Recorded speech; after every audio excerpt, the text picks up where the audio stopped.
yourself. Open your eyes. See for yourself. Open your eyes. Know for yourself.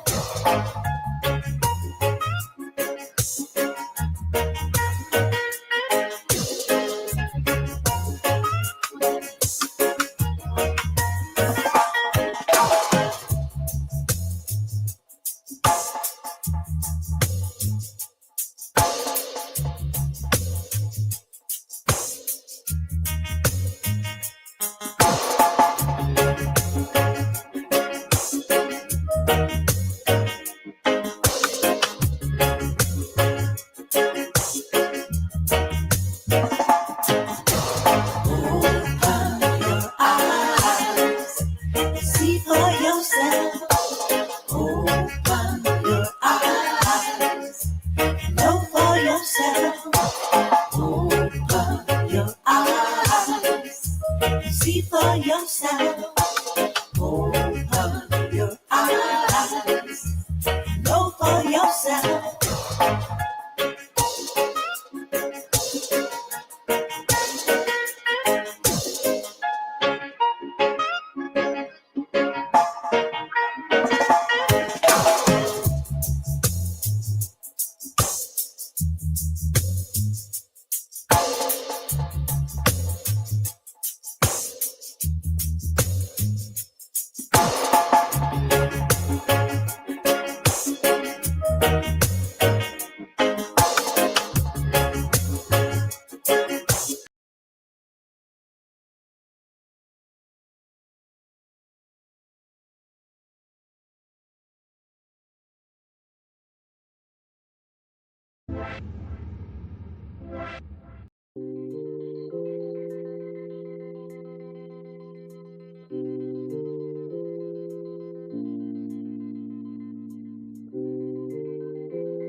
Eyes.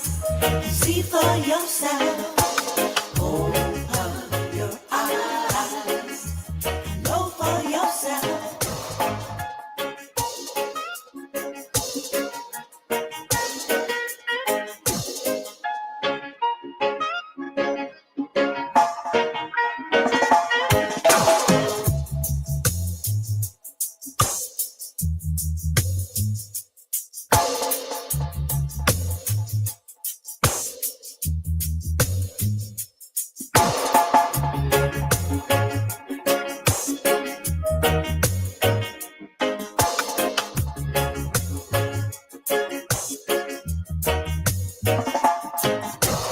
Open your eyes. See for yourself. Open your eyes. Know for yourself. Open your eyes. See for yourself. Open your eyes. Know for yourself.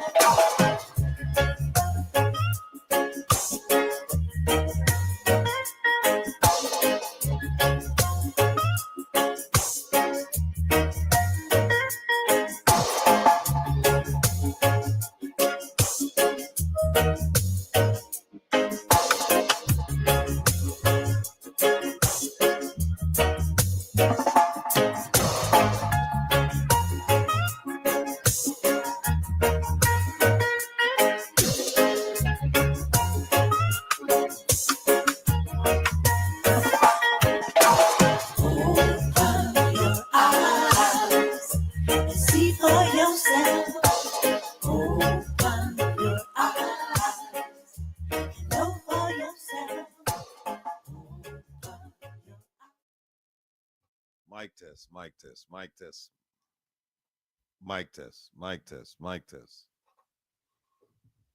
Can everybody hear me? Can everybody hear me? Can everybody hear me? Can everybody hear me?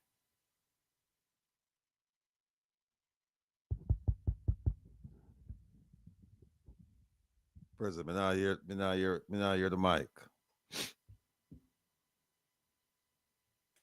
Yeah, you're coming in a little low. Mic, mic, mic. You're coming in a little low. Turn up the mic a little bit. A bit low.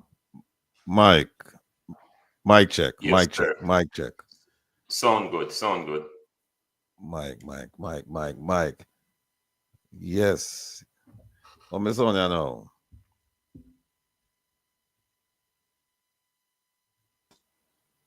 Sound great.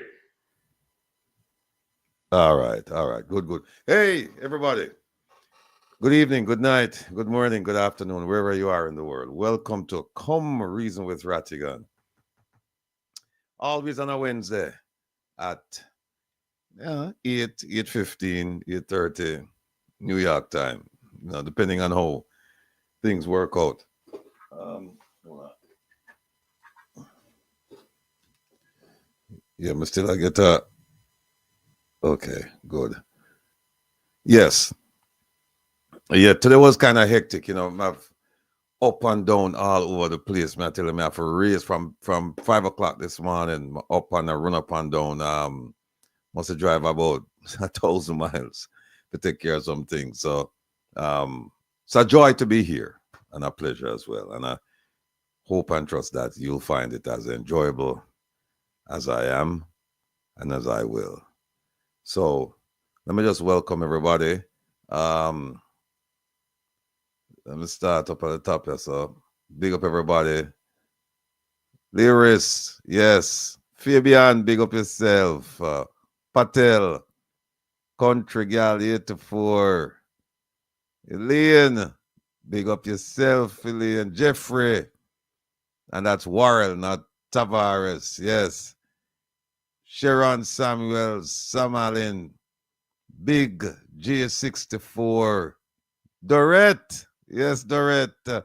Well, take care of that thing there. We just have to talk to the big man.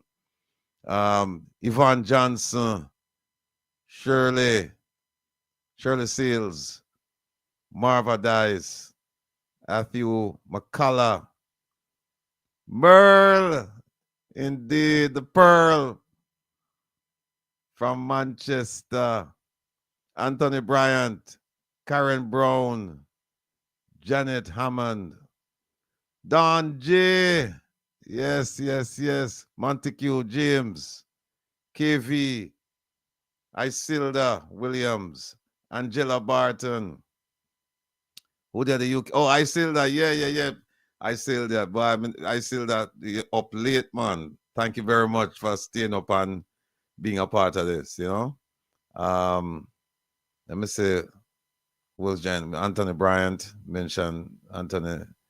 Shirley Seals mentioned Sir. Karen Brown mentioned Karen. Who else? Leprechaun. Missing anybody else? Yvonne Riley. Jamaican TV. Miss Rita. LeBron Stocker. JM Master Songwriter. Miss B. Real black woman. All right. Well, phone. I'm turning on the phone yet. Whole heap of things to talk about. First of all, I could big up Prezi, because Prezi put on a fundraiser, not a fundraiser, a gala event this past Saturday. And we had talked about it last week as well. Prezi, if you could just talk a little bit about it, or if you don't feel like, then that's fine. We can do it another time. But we want to hear from Prezi how the thing go, because it was a very, very worthwhile event. Whenever we have events of this sort, of this nature, we have to big them up, because we don't have too many of them, where we have genuine people doing things for genuine Jamaicans at home and abroad. We don't have that. We have a lot of people who do things for accolades, for awards, for a pat on the back. And then when you strip the veneer off and you look, you see that them really never do anything. It's just a hype. But a man like President, who in the trenches now for more than 18 years, I help fellow Jamaicans, our fellow Jamaicans. You have to big him up. And Prezi, if I were the Governor General, I would have give you award after award after award after award. Never mind the Prime Minister. I would have put pin on the OJ, the OD, the whatever them have. Would have give you one of every single one of them. Not just one, but one in every class would have give you, because you deserve it. You deserve all of them, my brethren. So just know so that even though they might not call up your name and give you no award or anything like that, as far as we family concerned, all our writers who will listen and participate, you are truly deserving of every single award that the Jamaican government has to give us. So welcome to the program. Hope all is well. Tell us what happened last week, Saturday. Give me a rundown. Thank you so much, Will, and thanks to everyone who played a part in the event. I want to big up people who flew in and spent some time, just came to see what we were doing. And we were pleased to award and celebrate some teachers and also raise some funds to fund our scholarship fund. And I just want to thank all the donors, all the sponsors, and everyone who have pledged to commit to the cause, and those who have given to the cause, and those who will give to the cause. I want to thank those of you in this viewing audience who have given. We really appreciate it, and we thank you for your contribution. But Saturday was an amazing event, Will. For some reason you sound low to me. I don't know if you're low to everybody, but for me, you sound low. Yeah. Is that maybe it's just me? Hold on, this not gonna work either. I don't know. I can't talk louder. I'm short then. No, you're not for sure. But no, the problem might just be me. So if it's me, it's okay. If it's you, then we have to try and fix it. All right. I'm not sure if everyone thinks I'm low too. Am I low, guys? Okay, we hear you. Move on to them, I hear you. But from my end, for some reason, you sound low. I can't hear you, but it's just that you sound low. Okay, turn up your headphone, maybe the headphone. But yeah, so them say okay. All right, fine. The problem is on my side, as usual. Go ahead, sir. Hey, what are you trying to say? My leader is technologically challenged. Watch it, you can't say that, But anyways, so the event was great. We had a good turnout. We didn't have as much people as we expected, and we didn't raise as much funds as we wanted. But like with everything, the tickets were, I think, reasonably priced for the type of event it is. But we did raise some funds, and we have some well-deserving children that will be getting it. We're still expecting some funds to come in so we can help these children. But what we've been doing, which I showed you guys, we have helped tens of thousands of people over the years, and we have the track record to show it. And I was saying, Will, our good friend in Miami, the CG from Miami, showed up to the event, and so I was like, I think you ate me. So nonetheless, I was joking with him, and I was like, well, at least, you don't take anything personal like some other people within the administration. But he came out and he represent well. We had quite a few elected officials from our city also there. And, we brought a lot of awareness to the roles that teachers play, because teachers are so underappreciated from time to time. And I think they're underpaid and underappreciated, and work under so many different adverse and stressful situations. So we did celebrate our teachers, and we honored the work that they did. And we want to say to those of you who apply for the scholarship, look for an email within the next week or two. You will be told how much you will be awarded for your scholarship if you were selected. Unfortunately, we have more people who applied than people who we can award the scholarship. Especially, we didn't raise as much as we we have. We wanted to, but we still appreciate those of you who gave and those of you who are willing to give. But the event was, black tie event. It was really, really good. We think that everything went well according to plan, except for a few, the aspect of the amount of funds we raised. But the goal, we met the goal. We brought the awareness. We highlighted the workers and the leaders within the community, because not only did we recognize teachers, but community activists, people who have been out there in the community, Jamaicans who came to the United States and have been working hard to ensure that their culture, the diaspora, is well represented within the community. So again, thank you all. Those of you who came, those of you who wanted to support, and we're still looking for your support. So please, if you want to still support us, you can do so. We'll put up the banner a little bit later on, or the information a little later on. I see I was breaking up a little bit. I don't know if it's my internet, Will, but again, thank you all for the support, and we'll thank you for the opportunity to talk a little bit about what happened. But I want to big up OT, because she took the flight and she came down and support the event. And I'm talking about our trooper. So big up yourself, OT, and everyone else who came in. So thank you, and thank you, Will, for your donation to the cause. No worries, my brother. No worries, my pleasure. You're right. We have to big up OT. OT, wherever you're there, big up yourself. Thanks for taking care of that thing for me. Much appreciated. Just go and take care of yourself and the family. Let me just say big up to which part? Norman Montague. Yes, Lap Scooch himself, him in the house, people. Big him up, big him up, big him up, otherwise known as Natty. Then we have Barbara Giwa. Good night, Barbara. Maureen Hines. Tip of the spear, yes indeed. The whole of it there, And who else we have there? I think, wait a minute. John Gotti. Yes. Elaine, someone needs Starlink.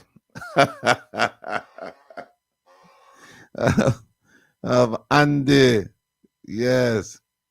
Petra. Don G, I said we need a me can't beg Andrew, right? We need a new system. Well, we are going to just stay on crooked till we can cut straight, And we're just satisfied with what we have. It might not be the best, but it'll work. It'll get the message out. And in due course, we'll get something. We get an upgrade. So that's where we are. All right, folks. Listen, last week, Ashden asked me a whole heap of question. And in fact, and I mentioned it last night on Mystic Sensations show, that him asked for some question, and there was one of them where I gave an incorrect answer. It's partly correct, but it's incorrect. It must be, if it's not fully correct, then it's incorrect. And I was discussing the functions of the Financial Investigative Division, and I had said that they can prosecute and that they can investigate, but that they didn't have any arrest powers. Well, they cannot prosecute. They can only investigate, and their investigations are limited by the whims and the caprices, or the minister, what the minister feel like. Limited to that, because I might forget permission from the minister to do a whole bunch of things, including collaborating with partners inside and outside of Jamaica.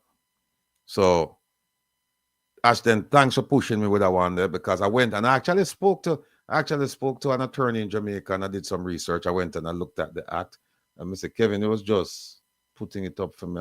Wait, Kevin gone. The Financial Investigations Division Act. I went through that last week and this week.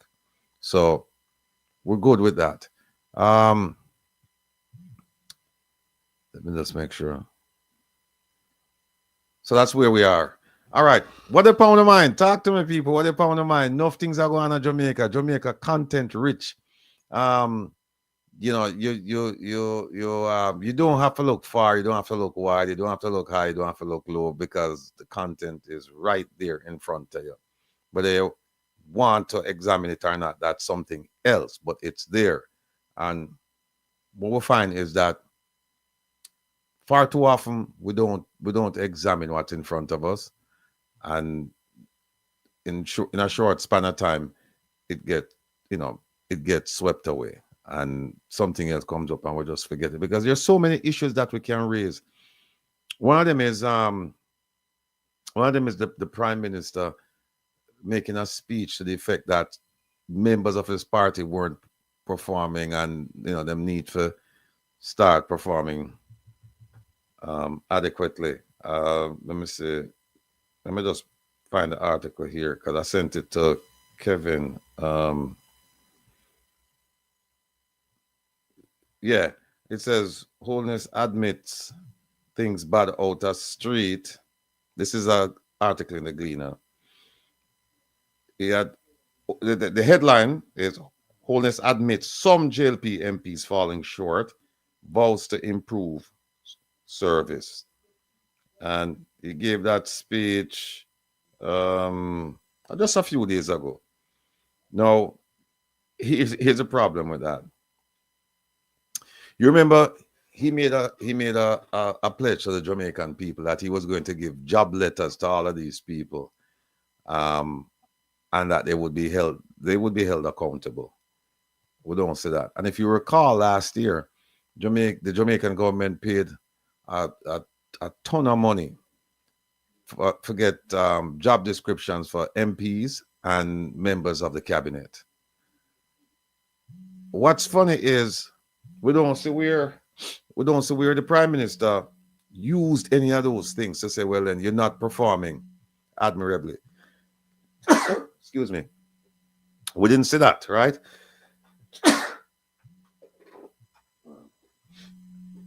We didn't see that, but you would have hoped that he would have referred to the job letter or the job description to tell them that they're not working, and then not even come out to the public, but chastise them privately. We don't see any of that. So we want to know, what was the purpose then of having all that money? Having all that money spent on those two documents and the speech. They amounted to not much. Let me see. LeBron said Cliff uses sparing no stones in attacking ISAT. Look, I think let's talk a little bit about ISAT's campaign. I watched it on Sunday, and I have to admit, and not probably, I know some of you feel the same way that I do, and I did when I watched it, was that it was astounding the number of people that came out on a Sunday night for his event. It was, I was shocked. The square full up till it can't full no more. I was really shocked. And if that is any indication of what's going to happen, then we will see. We'll see what we'll see about that. Let me see here. Petra said, please explain to us in layman terms the difference between government and the governing body. It might seem simple, but please break it down. All right, Petra, here's how I view it. And Kevin, if you're there both, if you can put up the tabs them for me, don't know if you're there both, but here's how I see it. The government as JIS and as the government, as everybody, pushed out, the government is composed of three branches, right? Legislative, executive, and judiciary. Judiciary, as you know, that's a court system, right? Legislative is parliament, and executive is the prime minister and the cabinet. Now, in the grand scheme of things, all three branches form the government. All three branches. What does that mean? It means you're going to have JLP and you're going to have PNP.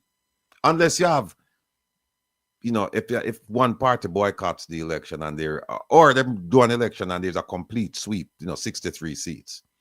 But as long as you have members of both parties in parliament, just consider that the opposition is part of government as well. Why? Because as part of the legislative branch of government, the opposition is not part of the executive and it's not part of the judiciary. It's part of the legislative, the part in a parliament where they make laws, the part in a parliament where they amend laws, the part in a parliament where they deal with spending, deal with a whole host of issues, where they have to vote on a whole host of issues. That's where the opposition is part of the government, right? Now, when you talk about governing body now, the governing body, I think you're referring to the cabinet, the people in charge of the ministries that govern the day-to-day activities of Jamaican life, whether it's national security, health, housing, foreign affairs, education, doesn't matter. So they are the ones who will set policy, right? Opposition cannot set policy by its very nature. They're opposition. They're not the governing body.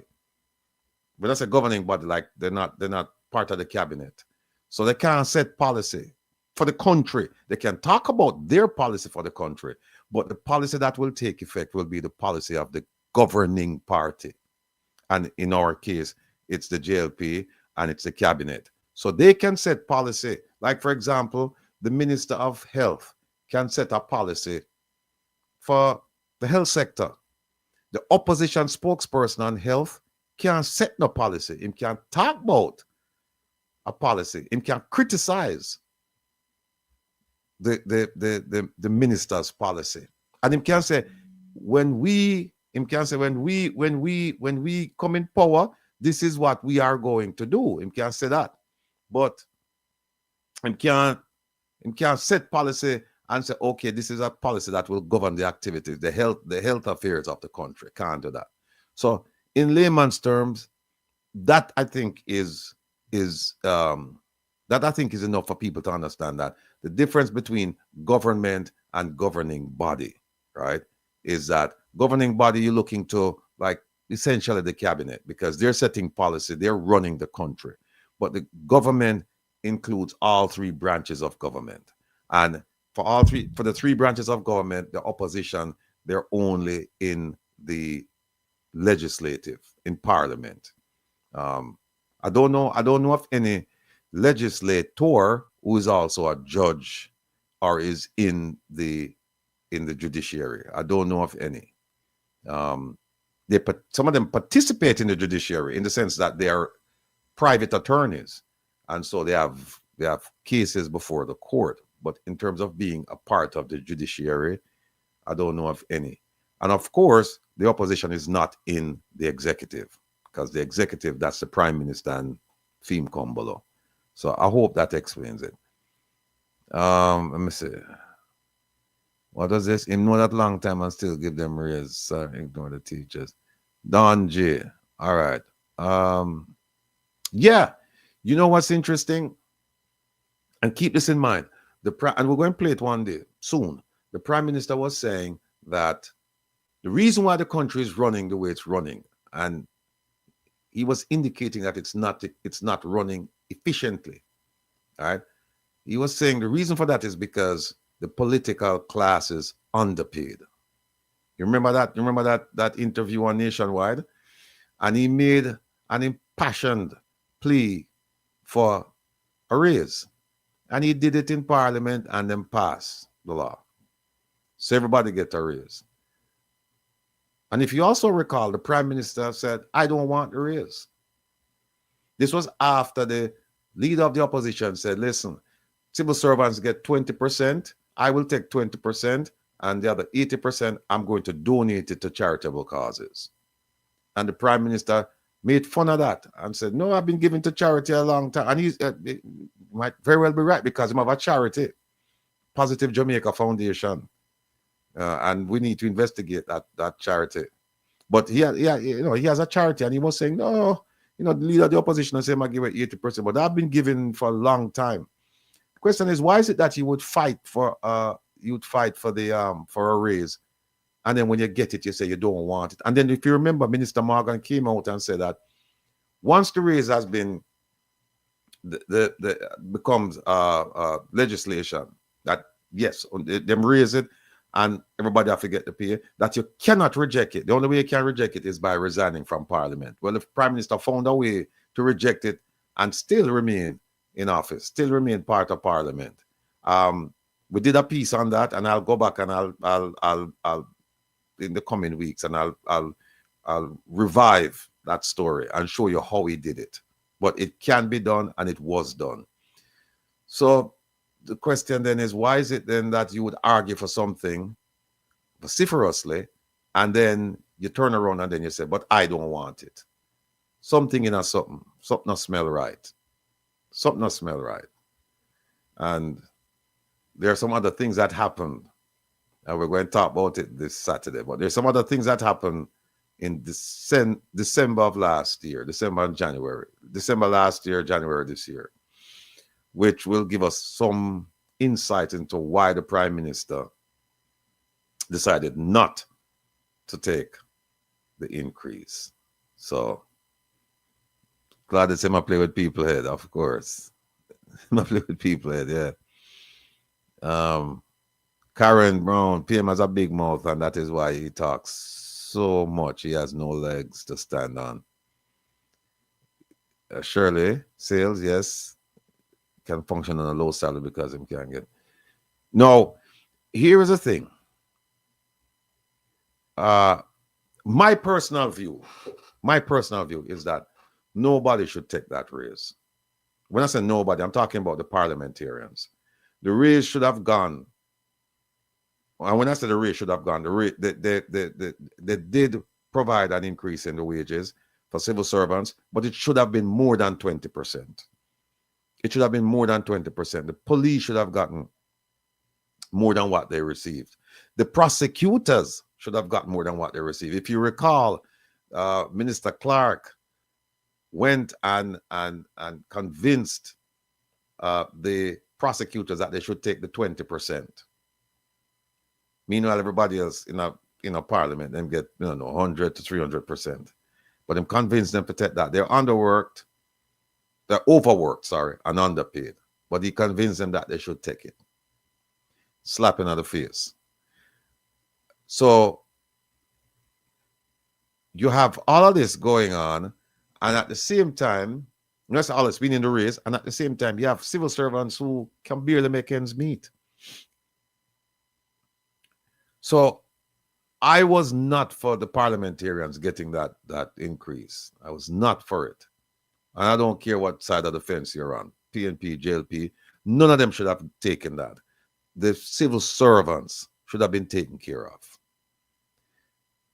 When you start, do your work.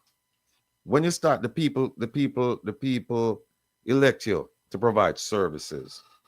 And when you start providing the services, then we could have talked about it. But I think it's unfair for you to take the raise. And look at the situation in Jamaica now. Take any sector, any ministry. Even the ones that we used to highlight, tourism. Just take any one of them. You're going to have problems. No, I'm sorry. You're not going to have problems. You have problems. So they got the increase. And they also, if you remember, Minister Clark said that this was a way to attract the best and the brightest. What the best and the brightest then? It's the same people around the thing. Same people. What I would have liked to say is, the next government, whoever it is, the next government, I'd like to see them repeal that policy and say, no, we're not going to pay under this money. We'll go back to what it was, or maybe reduce it. Reduce it so that it's in line with what civil servants got. So reduce it to 20%. But what they did to the civil servants, no one of the whole of them want to run away.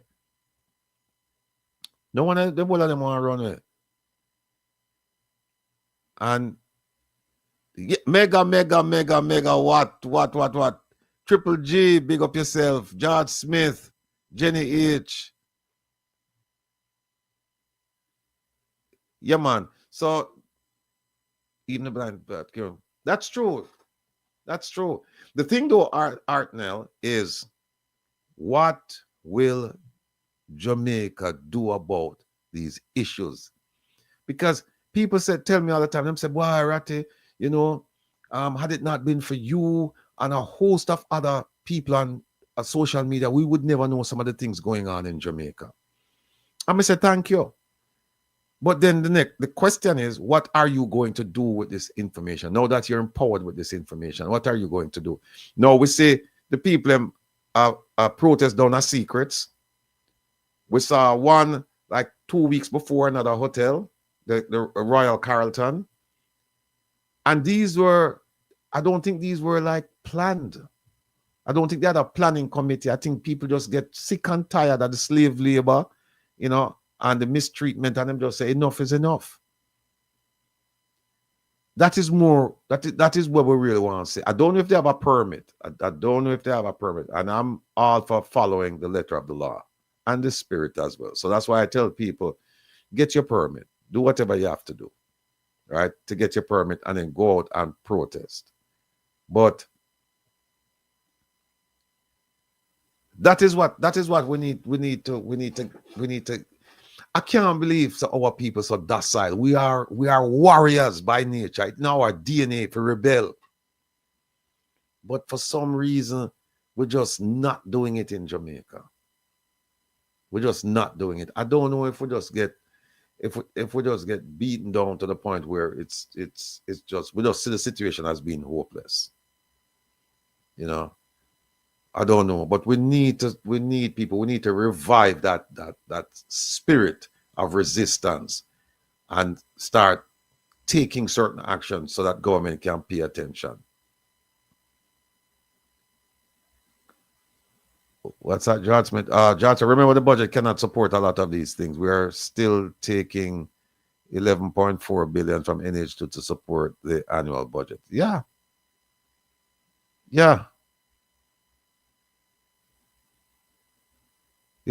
So, look, we will continue to provide fuel, but you also need oxygen as well. And we're just a hope that the Jamaican people will listen, reason it out for themselves, verify the things that we're saying. We know, because I would hate for you to just take everything I say as gospel. I want you to go and check it out for yourself, because that way you'll be more convinced. If you just listen to me, then somebody might come and tell you something else and say, no, so it go, and now you're confused. But if you listen to what I'm saying and you go and review the material for yourself, no, anybody come with you with any foolishness, you can just run them away and say, no, it's not Rattigan and Company alone bring this to my attention. We're going to look on the document, we take the time out and went, examine the document, and what they're saying, absolutely true. So that's where we are with that. Come people and ask a question them now, no man. But there I know. Anything you want to ask me. Anything you want to ask me. I soon turn on. In about 5 minutes, I turn on the phone. And then we can take some calls there. So what is this? BS, you're talking about people to rebel, to block and burn, Jamaica pass that off the pass. Gary, people to rebel. Did you hear me say people must block and burn the road, Gary? You never hear me say that. I am sure I never said that. If you listen to when we talk about opposing what the government is doing, I always say do it within the limits of the law. And if we're talking about going out in the streets, I've always said go and get a permit. You've never heard me say tell people go block and burn road, Gary. So I don't know if you're trying to get a rise out of me, or you're not listening, or you're just here to cause trouble. But let me tell you something, Gary. One more comment like that from you, and you will be gone, my friend. So just sit back, relax, and if you have a question, ask the question. All right. Petra, we have lost the desire and losing the warrior genes. We've been downtrodden. Petra, I tend to agree. A part of me agrees with what you're saying. A part of me agrees with what you're saying. That we're having conversation with friends and family and connecting them to the circles of the likes of Reason, Rattigan, and Wayne Lonesome programs, etc. Yes, Art, now that's true. And we can't forget Mr. Vumva V, and there's some others. There's some other people. Oh, Mystic Sensation. What's it? Hold on a second. They disrespected the civil servants by giving them 20%. Yeah, Karen, that's a point I'm making. That's a point I'm making. And he said he's not taking the raise, but then the group that he's in charge of, them take the raise. Shameless people. And most of them people, most of them, how much money you need? Because most of those people, them already have a career, A lot of them, they're business men and women, they're lawyers, they're doctors, they're this, they're that.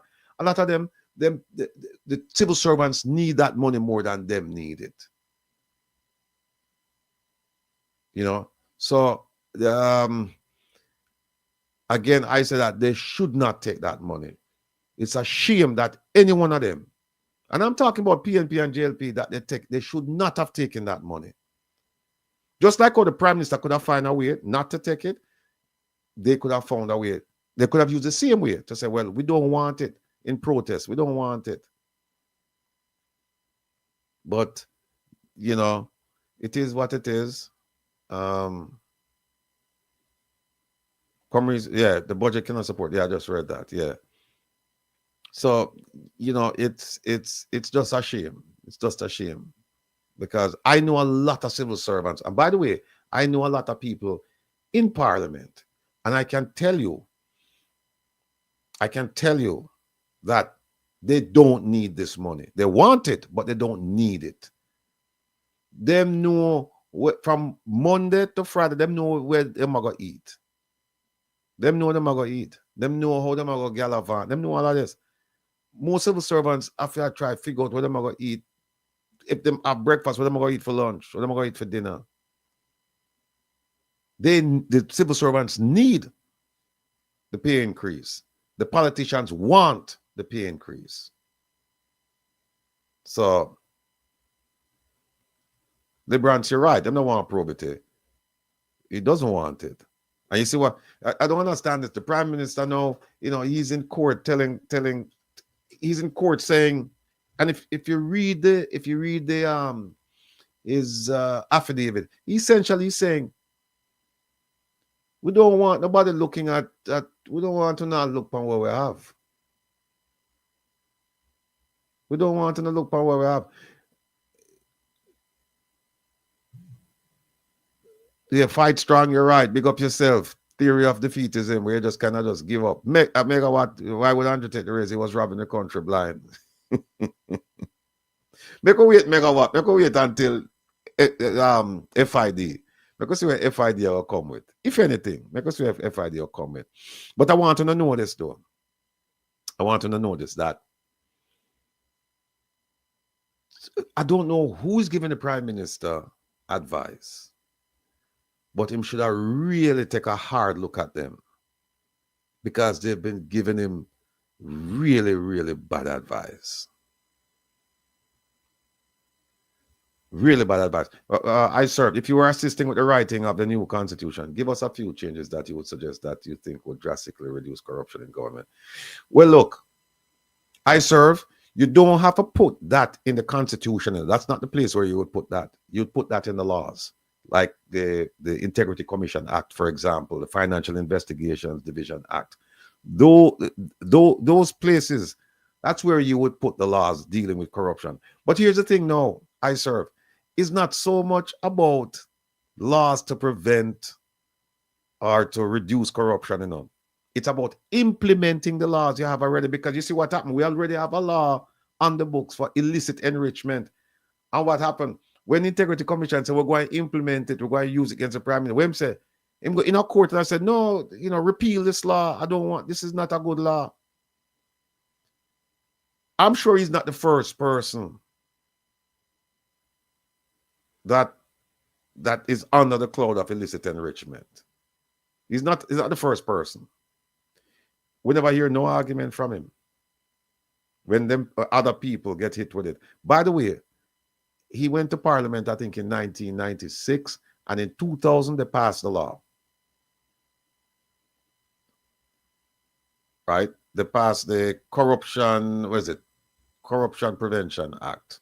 I always get it mixed up. That's Prevention Corruption. I think it's Corruption Prevention Act, right? And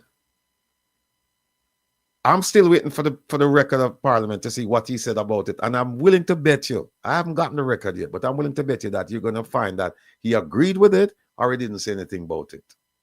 But I don't think you're going to find something where he objected to the illicit enrichment provision. You're not going to find it. So I served, and I've said this time and time again, if you look at some of the things that written by the Jamaican government, and I'm not talking about only this government, I'm talking about government in general. We are very good writers. We have some bright people at Jamaica. We have some dunce too, but we have some bright people. And when you look at some of the things that have been written to deal with housing, to deal with education, to deal with local government, to deal with foreign policy, to deal with national security. When you look at some of the things written, without looking at the results, you would say this is well written. I've looked at some of the stuff done by the JCF, well written, very well written. And then after I've read the material, I said, okay, now let me go to the statistics and look to see what the implementation brought. And what I found was, in some cases, no implementation. In many cases where you had implementation, failure. With just Corruption Prevention Act. Okay. Now let's call it Prevention of Corruption. It's Corruption Prevention Act. Yeah. But he was there. It was passed in 2000. There it is, enacted in 2000 and effective May 2001. The Prime Minister was there. That law, the Corruption Prevention Act, that's the law that contains the illicit enrichment provision. Section 14, subsection 5, I believe. He was there, and I'm willing to bet. I'm willing to bet that he did not object to the illicit enrichment provision in there. And I'm also willing to bet that he voted for it. And then all of a sudden, no, because it's being applied to him, it's not good law. It's not good law. But as I was saying, we are very good writers, but we're not very good at implementing the things that we write. We're not good at it at all. And so, for me, the issue is not more laws. The issue is implement the laws that you have on the books. Implement the law. I'll give you an example. Former Speaker, former MP, Marissa Dalrymple Philibert. It's public record. It was tabled. She was recommended for prosecution and she's being prosecuted for corruption. They sent her written questions and she gave answers that were not truthful based on the documentation that the Integrity Commission received from various places regarding the purchase and the maintenance of a 2015 2015 Mercedes. So they asked her questions first. She gave answers. Then they went and they sat with her and they interviewed her. And she gave answers also at that point that were not in congruence with the truth, meaning that just completely opposite of what happened. Now, they could have prosecuted her not only for providing false information on a statutory declaration, but also providing false information during the tribunal, which I consider that when they brought her in, because the setting was similar to being in court. I think it's called a judge's hearing. For Rumba Time News, so I need some moderators over here. Why Rumba Time? Who have the problem with the Rumba? Just talk to me, you know. Just talk to me, Rumba, and point them out for me. So what happened is that there's a law that says that, yeah, you can charge her for that, and yet still they didn't charge her. And then I wrote to them and I pointed it out and said, why wouldn't not charge her for this as well? No response. And I'm saying, look, people are paying you hard-earned dollars in the form of taxes for you to provide a service. Deal with the thing. Deal with the thing. Right? Charge her and make a jury come back and say, well, then, boy, she's not guilty. Or a jury come back and say she's guilty. But you can't, I don't think, it's in the prosecutor's position to make the argument for the defense. Yes, you can see the argument they're going to make, but you're going to argue in front of a jury. And I'm saying, just argue your case. Yeah, Rumba, tell me what the problem over there now. All right, Warren Sibley said, what's the capacity of the sewage solution at the least for development increase? Was the capacity of the increase to accommodate the increased number of units? Warren, we really don't know, because I don't think any work has gone on at that project for quite some time, because they're still in court. They're still in court. So I don't think anything has. I don't think any work has been done since the court action started. So I don't know about that. Let me see who else is here. Andrew Wallace, 1997. There it is. So yeah, I said 1996. So it was 1997. All right. So he was there, because remember this corruption prevention. I said corruption prevention or prevention of corruption. Corruption prevention. That law was passed in 2000 and took effect May 2001. He was there already. There it is. Corruption prevention. You have to keep reminding myself, because it seemed logical to say prevention of corruption, but it's corruption prevention. So he was there. So we want to know where him do. Megawatt. Have you heard of the 99 members of the JCF that were handpicked and promoted to inspector? No. Wait a minute. I've heard of JCF. No, I haven't heard. I've heard about that. Megawatt. If that's recent, just give me a link where we can go find the information. I know about a few years ago where they had military men identified and trained, and then they came in at mid-level management positions in the JCF, and that was a problem. And then the police, them never really talk out. The lone voice in the wilderness, Ron James, Chairman Ron James. I mean, see them try silence him now. What about the DPP? Are we still paying 2 DPP? Surely, I believe that to be the case. We're paying a former DPP and an acting DPP. And the argument has been that where there is a clear vacancy, then you have to have a permanent DPP. There is a clear vacancy right now, because the court said, no, the former DPP is not entitled to the extension because she got the extension already. So the law that was passed, increasing the age for tenure as a DPP, the court said, well, you, Miss Llewellyn, you can't benefit from that because under the Constitution, you already got one extension. So you can't benefit from this extension. It has to be somebody brand new. But the government appealed. And so I believe that she's still getting her salary. So she's getting paid, and we have an acting DPP whom I believe is being paid a DPP salary. So that's where we go.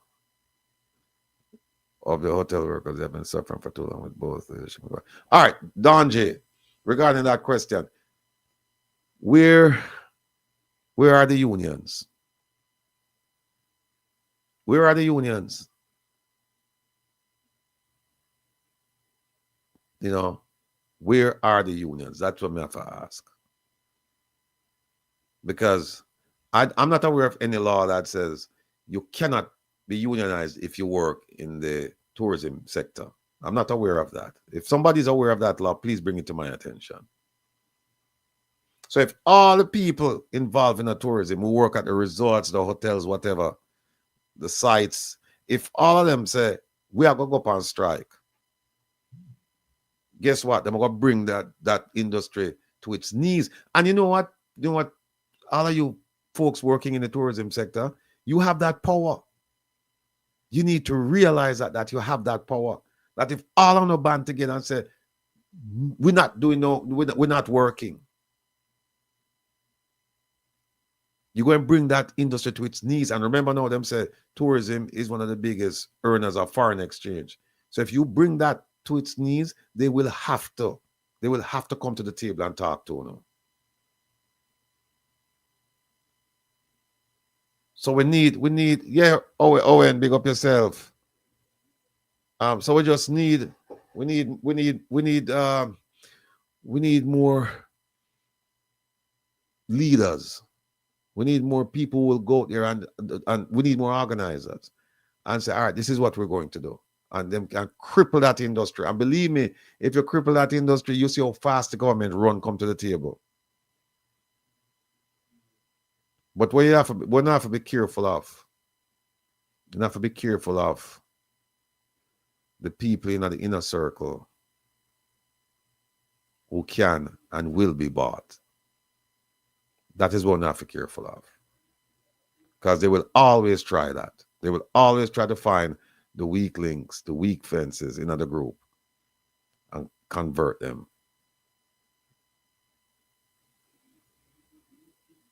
Petra said the unions have been abolished. Is that metaphorically or literally? Not sure. You mean abolished simply because they're not, hear anything, they're not doing anything, or there's a law? Union busting, yes. Mega. That's true. So that's what you have to be careful of. See, Mr. Vumvavina in chat there, big up yourself. The only time Jamaicans will wake up to the evil of the PM is when there is a food shortage, like needs for them. That is my thought. It'll come, KV. Mark my words. It'll come. George Smith, I believe you mentioned that the Attorney General should have been served by the Prime Minister court action. Do you still maintain that view? Yeah, I do. And Kevin took off for me. But yeah,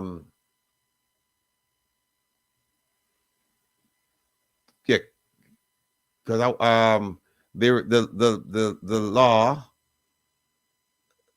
law says that I'm trying to find it here. Bear with me, because the law says that if you go and sue the crown, and that is exactly what the Prime Minister is doing. Who you think he must sue? Him sue Kevin. Him sue the Director of Investigations, and him sue the Director of Information and Complaints, and him sue the Integrity Commission. That's a government body. And by the way, him sue them, him name them. But under the law, him shouldn't even do it, because under the law it says that if they're doing something in the execution of their duty, they cannot be sued. So I don't know. That's why I said to you, he's getting bad advice. And then when you sue, big up yourself, Eddie. And then when you sue the government, who represents the government? It's the Attorney General. It's the Attorney General. But we are going to touch all of them topic there. Saturday. Yeah, because I'm looking through my thing right here, and I don't say some of the things them, some of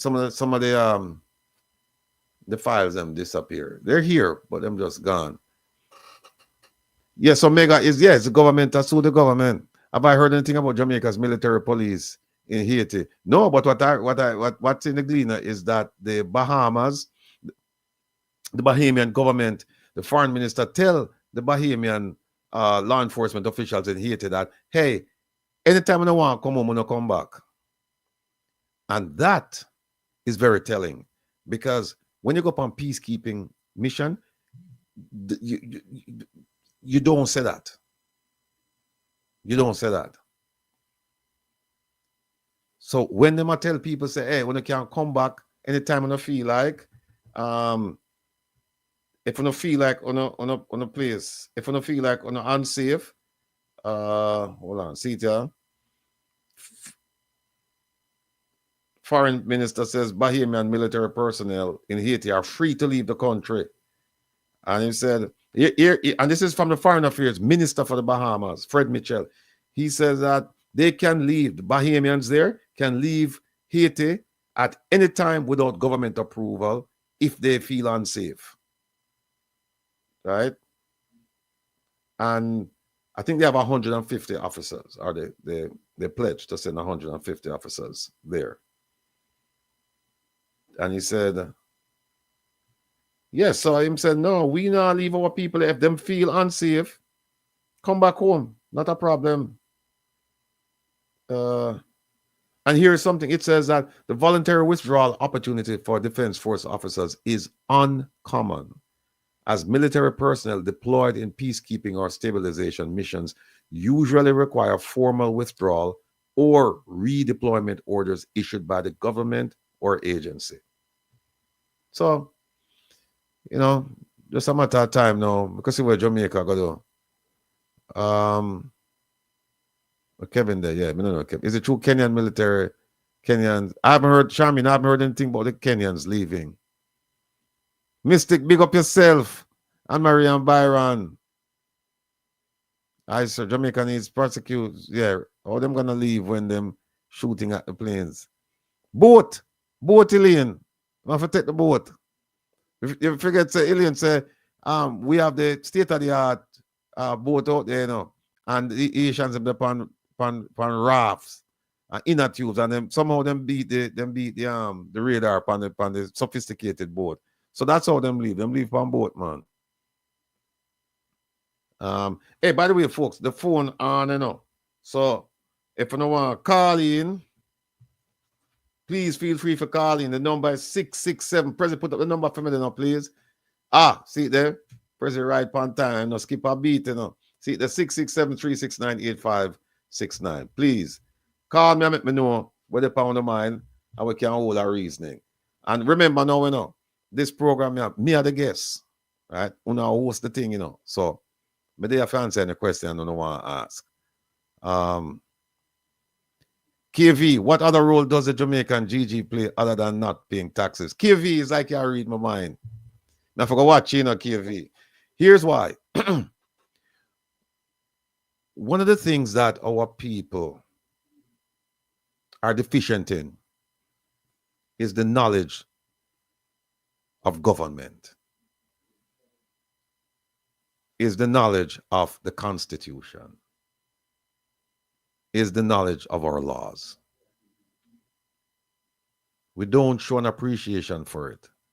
And that could be, you can attribute that to many reasons. So here's what we're going to do. Carla, hold on 1 second, please. Let me finish up this thought here. Here's what we're going to do. Not this Saturday. Hold on 1 second, please, Carla. Hold on. Not this Saturday, but the following Saturday, we are going to start, and we started it before, you know. We're going to teach our people about the Constitution. I'm going to have lawyers on, eminent lawyers on, and we are going to take the Constitution piece by piece, and we're going to discuss it, and we're going to point out what your rights are. And we're also gonna invite you to be not only a student, but a participant in this thing. We're gonna start out with just looking at government. how the government is structured based on the Constitution. And we're going to start with, and we did it already, but we're going to do it again because I have more information now. We're going to be looking at the role of the Governor General and the monarchy and the Prime Minister and the Parliament and the Senate. We're going to take a closer look at the roles played by all of those entities and individuals I just mentioned. And I need you. I don't want you. I need you, my people. I need you to come with your.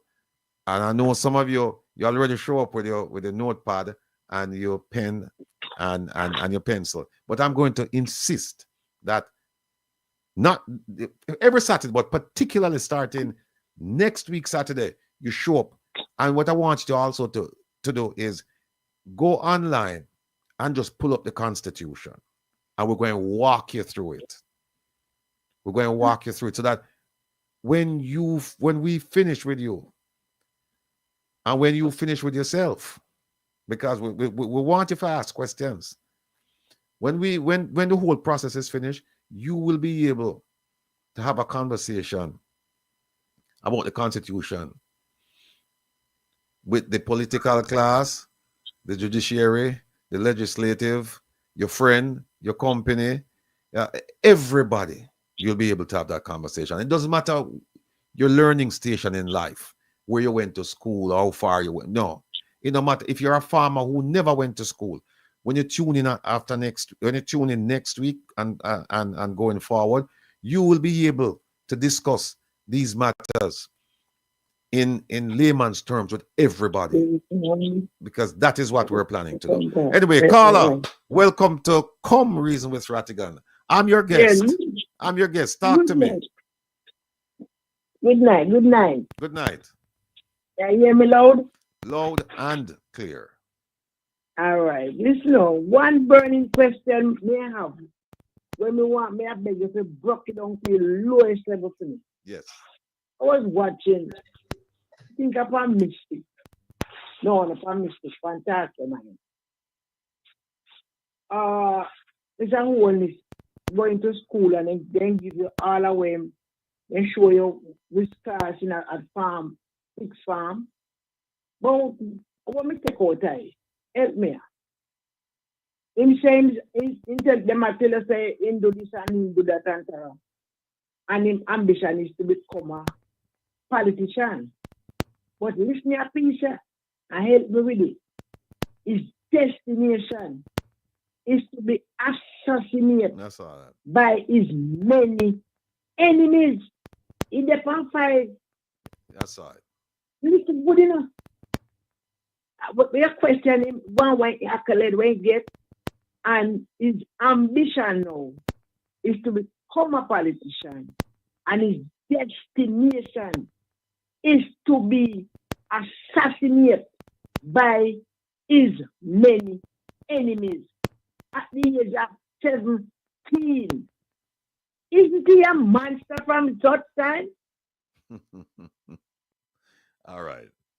Let me hang up and answer the question. All right. All right. Cool. Yeah. For those of you who are hearing this for the first time, it's in I think the yearbook, St. Catherine High School. And them put up your picture and them ask you, you make like a comments, your ambition and all of that. And I saw what was purported to be a picture of the Prime Minister, and underneath he said his ambition is to become a politician, and his destiny is that he'll be assassinated by his many enemies. I don't know where that thought came into his head at the age of 17. But let me just say this. I want the Prime Minister. Hold on a second. Carla, hold on. Turn on your device, Carla. Hold on 1 second. Let me finish my thought. Turn on your device, please.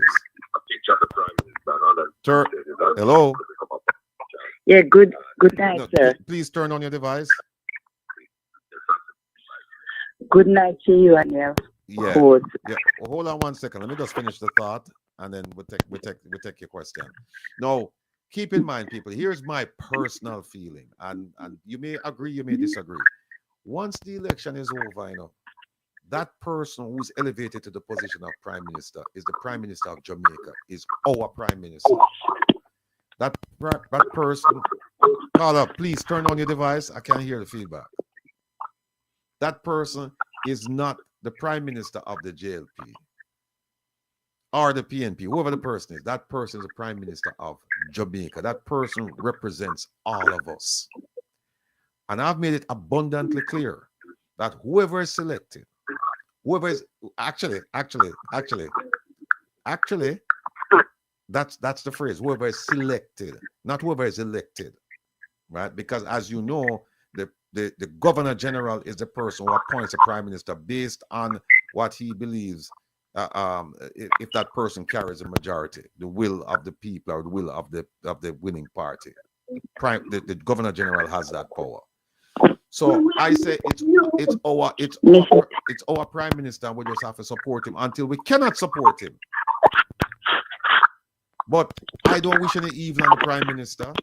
He's saying he said many years ago, decades ago, that he's going to be assassinated. I hope it doesn't come to pass. We know not the killing business or nothing like that. That's not what we talk about around here. We talk about service. We talk about helping people. We talk about living within the words and the spirit of the Constitution and the many laws in Jamaica. We talk about having people live prosperous lives. We talk about good education. We talk about housing. We talk about solid health care. We talk about all these things. We don't want to talk about killing nobody or assassinating nobody around here. So that's just my feeling. If the prime minister is accused and found guilty of committing crimes, then he should go to prison. We don't give him no lie. Send him go to prison. The question is, will they send him to prison? Put me on the. If you have some people like me on the court, it's a different story. Caller, thanks for holding. Please go ahead. I'm your guest, Rattigan. Welcome to Come Reason with Rattigan. Yeah, Mr. Rattigan, you know what I would like you to discuss about? The history of Jamaica when we become the so-called independent. Yeah, well, we're going to dig into that, caller, because here's what happened. What's happening is that I'm doing a lot of reading, right? I'm doing more reading now than I've done in quite some time. But Jamaica is not truly independent.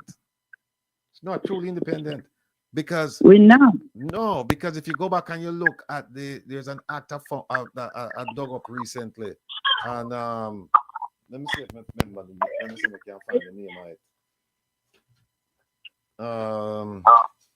Hold on. The name of it is the Crown Proceedings Act of 1959. And it's still good law. And in that act, the Queen said, "I'm my government, Jamaica, the government on the island, my government." Do you know that both parties, the government down there, they are illegal enough? Because if you look at the Constitution that they put up have nothing to do with the Jamaican people. It's just for the government. Well, as we know, that constitution came from England. That constitution is not an organic Jamaican, born and bred document. That document was essentially given to us, and what it was a way to rule us from afar. That's what it was, and they've been doing a superb job at it, because they left that caretaker called the Governor General. And that's what he's been doing. Caretaking. We need to get rid of the Governor General. He must have no purpose. Well, he must let do after bidding. Well, what we need to do is look at the work done by the Ministry of Legal and Constitutional Affairs. Or look at the work that hasn't been done by it, because the whole purpose of that ministry was to come up with a plan regarding the Constitution and to provide legal.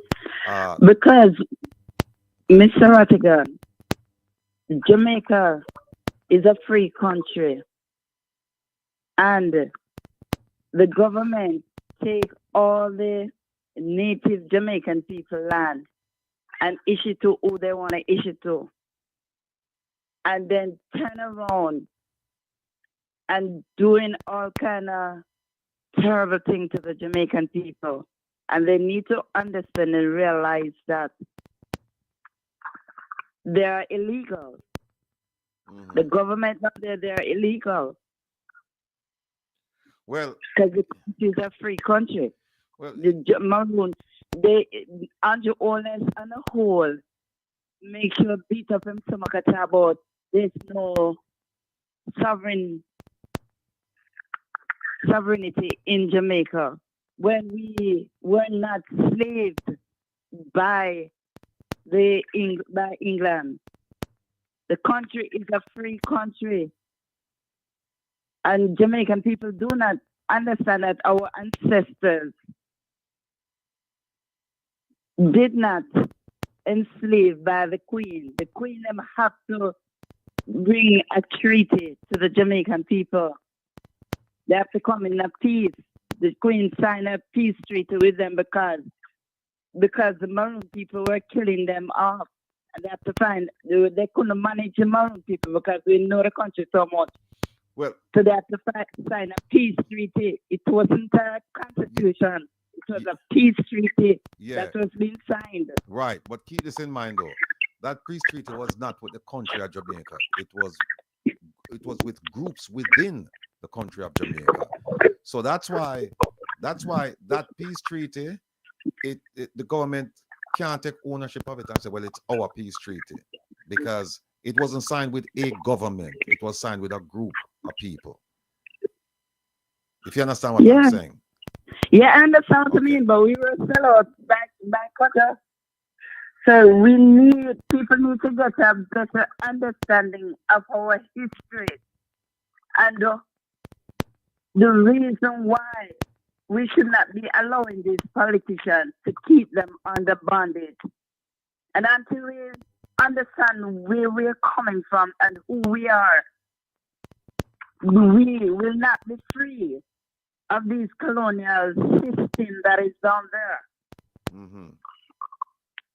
Yeah, we got to wake up and see the bigger picture and understand that we are not enslaved.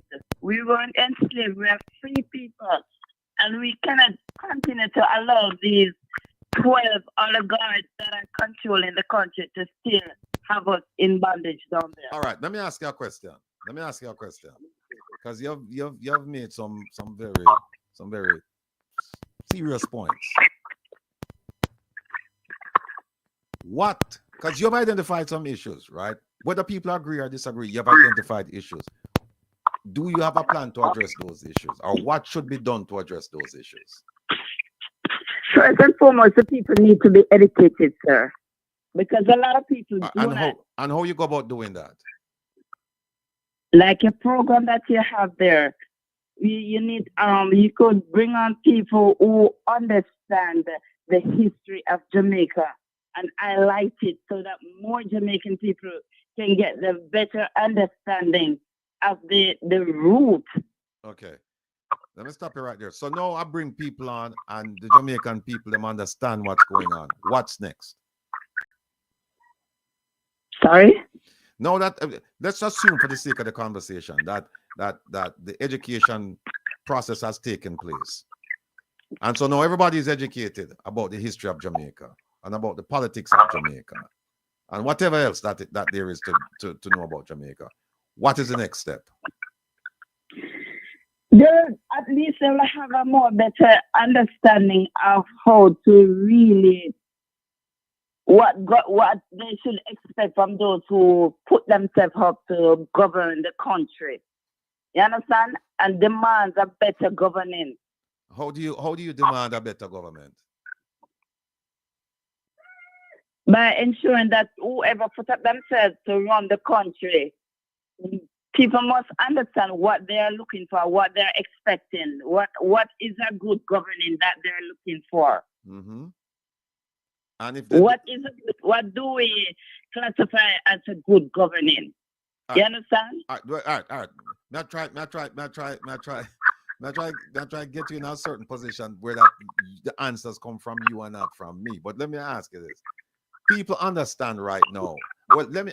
Do you take the position that there is not good governance going on in Jamaica right now?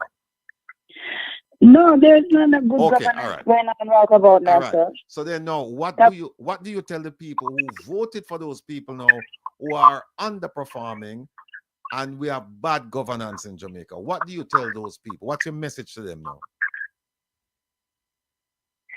first and foremost, when we identify the bad governing that is going on, we cannot just brush it aside and be dieted left or dieted right. We the people need to demand from people that we select to govern our country. We need transparency. We need to see that our money, our taxpayer money that we're paying is being done in accordance proper school, proper education, medical system, proper governance, proper running of the country. Everything that needs to, all the infrastructure that needs to be put in place needs to be there. All right. But here's the thing though. I've gotten to the point where you say, no, we need. How do we translate that need into realization? First and foremost, we start. The first thing that the biggest problem that we have, we don't have a true justice system down there. No, hold on a second. Hold on. No, we don't want you straight. We're on the same course right now. The question is, we need this, we need that. First of all, we identify the issues. And so we say, here are the issues. And then we say, okay, we need these things to be fixed. And the next question is, how do we go about getting those things fixed? By selecting people who can do the job, sir. All right. People want to hear it, right? Want to hear it. You know, so you see that exchange between me and the caller, and you see exactly what we are doing around here. This is called critical thinking. This is called thinking for yourself. You don't make people think for you. And you see the journey with me and our tech, where we start talking about the issues in Jamaica. Then we start talking about things that should be done. And then we're at the point now where we say, okay, so how do you get those things to be realized? How do you get them to be done? It's not enough for us people to identify the issues and then say, oh, them need to do better with the healthcare sector. Them need to do better with the education. Them need to do better with national security. Them need to do better. That's not enough. We need to take it another step further. And hear what she just done say. She just done say, you vote for people who will do the right thing by you, your community, and the country. Carla, we have to go, but give me a final thought there.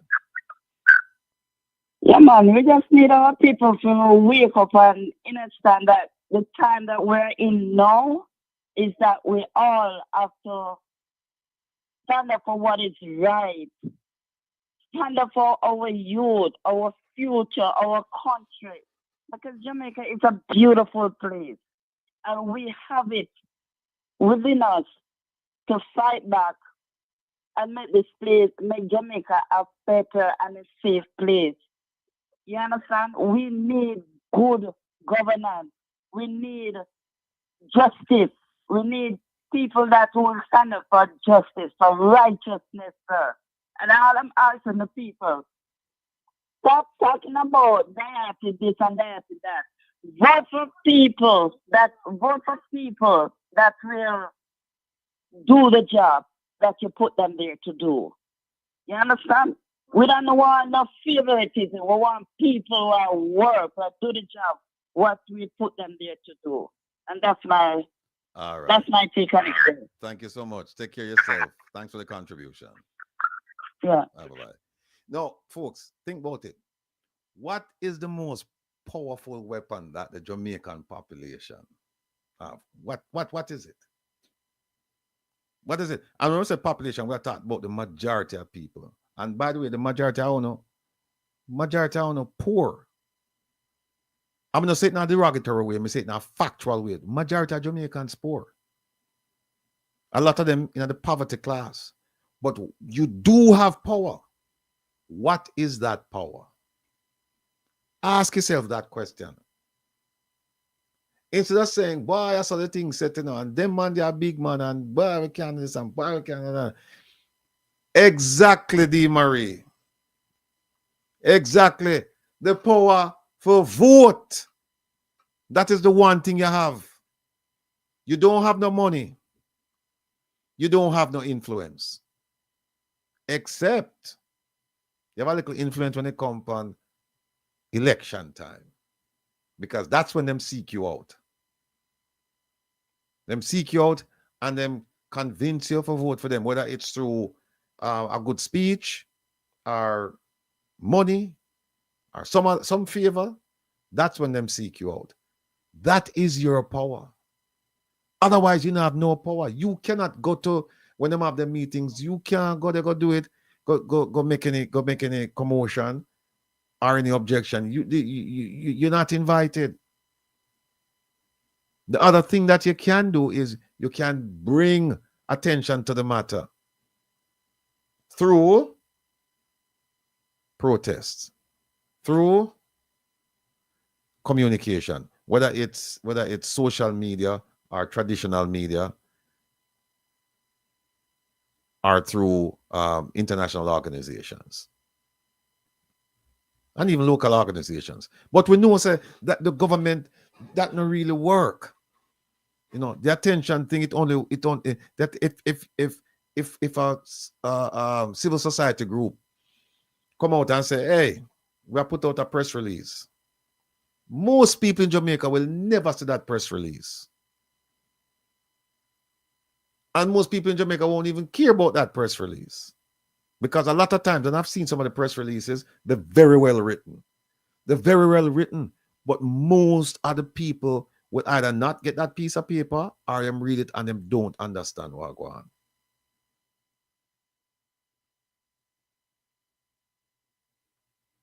So it comes down to this. Your finger. That's what it comes down to. Vote. And I've always said, I am not here to tell you who to vote for. Let me be very clear. All I want you to do is to become an informed voter. If you're not one already, to become an informed voter, where you can examine the facts. You can look at what people said they were going to do. You can look at what they didn't do. And then you can make an informed decision about whether or not you want this person to continue serving you, your family, your community, Jamaica. That's all I ask. And that's not too much to ask, because it's an investment in your future, in your children's future, in the future of Jamaica. That's what it is. Being informed is an investment in the development of Jamaica. Because when people tell you foolishness, you can go to Statin and you can look at their statistics and you can see that people are lied to you. Or you can go to the Integrity Commission Act. Or you can go to the Financial Investigations Division Act. Or you can go to the Constitution. Or you can go to certain policies. That's all we ask. Caller, good night. Welcome to Come Reason with Rattigan. Yeah. Talk to me. Good night, Sir Ratty. Good night. I want to make a point clear to all Jamaicans, women abroad. When them say we are independent, Jamaica is not independent. Jamaica is political independent. One man, one vote. The country itself is not independent, because if it is independent, Master King and Master would not GG and the money to nothing. The difference with the independence, history show back then you have to own land in a certain category to vote. But now every man and woman from your recent age of 18, you are eligible to vote. So make Jamaicans stop talking about we are independent. We are not. We are political independent. We have the right to choose who we want to be, who put up themselves, and who we believe to be our leader. Next thing, when we put them up, we must prepare to hold them accountable for whatever they do. If they do good, we reward them for doing it good. And if they do bad, we reward them. So for we to get a good governance by people who put up themselves, because sometimes people put up themselves and look like them are sheep, and then turn out to be wolf. So when them becomes wolf, you know what you do with wolf? You cage him. That is it. You get rid of him. And all the powers are in our hand. Just like how we put up this man and him a atrocity. When the second and the minute come, we know what to do. So please, people, Jamaica is not independent. Jamaica is not independent. You can't be independent and dependent on people. And you least to continue to beg help and a beg and a beg and a beg and a beg. That is not independent. We are politically independent because we can vote. That is it. All right. And that is my take on it. All right. Thank you so much. Thanks for the contribution. Okay. All right. She's absolutely correct. Adult suffrage, which is our universal adult suffrage, is the idea of one man, one woman, one vote. Yes, we have it. But you know what we have in Jamaica? The freedom that we're talking about is that we're free to be dumb. That's the freedom. They're giving us that freedom, and the freedom, the freedom to be dumb. It come from right as well. Them capture your mind. Them take off the shackles and change and put it up yourself. And so them say you have a free will. No, you can't think. No, you can't do that. But here's how we want enough to think. Here's how we want enough to act. So we've been herded like lamb to the slaughter. So how is it then that you're independent? No, you're not independent. You do have the right to vote, yes. But that's not the only thing that encompasses freedom. No, it's not the only thing. That freedom, along with it should come knowledge, wisdom, understanding. And that's why we say we want you to become informed voters. That's all of those things we just talked about. Because if the idea is that because you can vote and you're free and your mind's still on a chain, how can you be independent and the head of state of your independent nation is a foreign entity? And when I say foreign entity, the monarchy. How is that possible? And you're independent. How is it possible that the monarchy, who's the head of state, them have a representative in a Jamaica? And look how them trick way. Them say, okay, we're going to leave and we're going to be independent, but we're going to leave. We leave at the governor general there. The governor general is there. And guess what? Uno pay a fee. Uno pay all them expenses. But he represents us. What kind of trick card move that? What kind of trick card move that? And we say, we jump up our August 6th. We jump up every August and say we are celebrate independence. Independence from what? Jamaica is still dependent. Jamaica was given independence to continue to be dependent. So now what we have an overseer. That's what we have right now. And it's been going on for decades. So them left somebody in charge. It's like an absentee owner. So them left somebody in charge for just go and run the thing and report to them. And them trick is so I mean, the trick was so obvious that them not even say, okay, we are gonna pay for the person who are the overseer. Them say, no, only pay for the person who are the overseer. But that person reports to us. Guess what? That person now have no boss in Jamaica. The Governor General has no boss in Jamaica. The Prime Minister has a boss in Jamaica. Prime Minister has several bosses in Jamaica. The people of Jamaica are in boss. Parliament are in boss. The Governor General are in boss. There's a section in the Constitution, Section 76, where it says the Governor General must be kept abreast of everything that's going on in government. And then whenever I feel like him can summon the Prime Minister and say, come up at King's House here, come tell me what's going on with this. And Artnell, you're absolutely correct. Jamaicans need visa to go to the country where left us with the overseer. So the idea that we are, and I think most people know that by now. I don't think this is any revelation to people. I think most people know by now that yes, we are truly not independent. But what I don't think people understand the reasons why. But I think them know, because them hear it so often that we're not independent. But I think what we need to do is to publicize the reasons why we're not independent. And some of them, they're very, very simple. Some of them, they're a little bit more complex. They're more nuanced.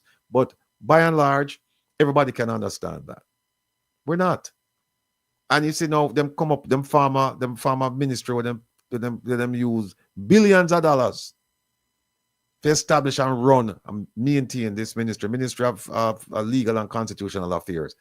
And their main priority was to do what? To amend the Constitution, not create a new Constitution, to amend the Constitution. I know what this is like. This is like you have a little old car and the suspension have a problem. And instead of you get rid of the car, you throw good money after bad. You put in new suspension. Then after the suspension, the radiator gone. Then after the radiator, you have problems with the transmission. Then you have problems with the engine. Then you have problems with the electrical system. And you keep on you need to get a new car. And that is, and the opposition, I've heard the leader of the opposition say that his posture on this matter is that you do the Constitution and you do it one time. You don't think around the edges and still keep the same document. You just move the Queen as the head of state or whatever. That's not enough. There are many, many things that we need to fix in that Constitution. And so his position is that, no, what we do is we get a brand new document to reflect Jamaica, not the UK.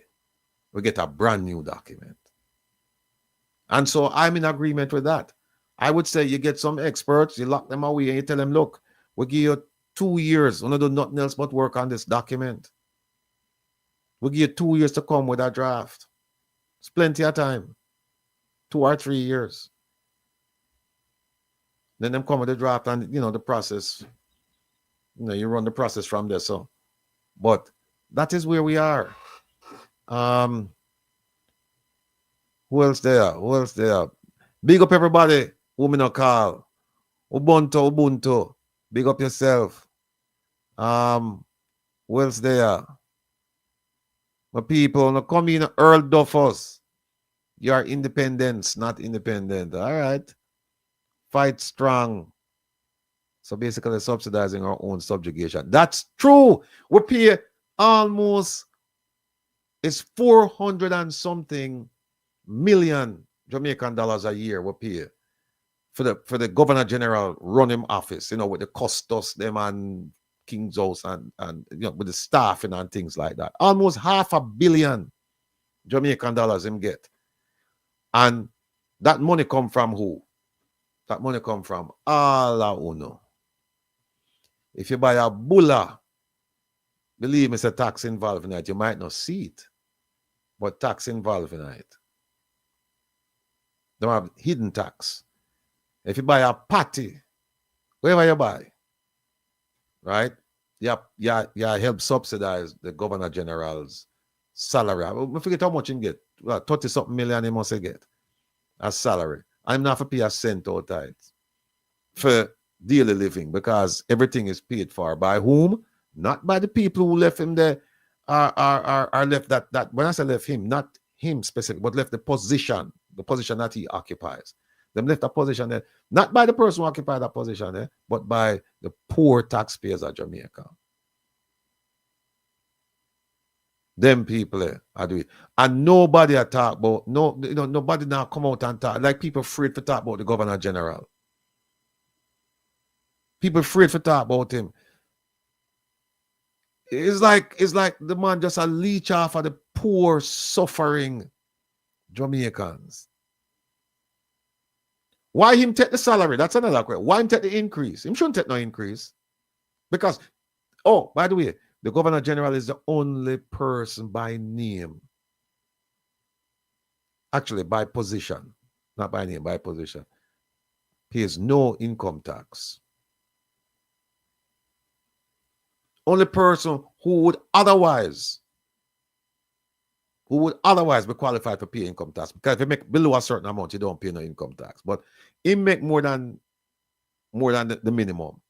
And him in the tax laws, it says him not pay no tax. Now remember, him not buying nothing, everything him get free.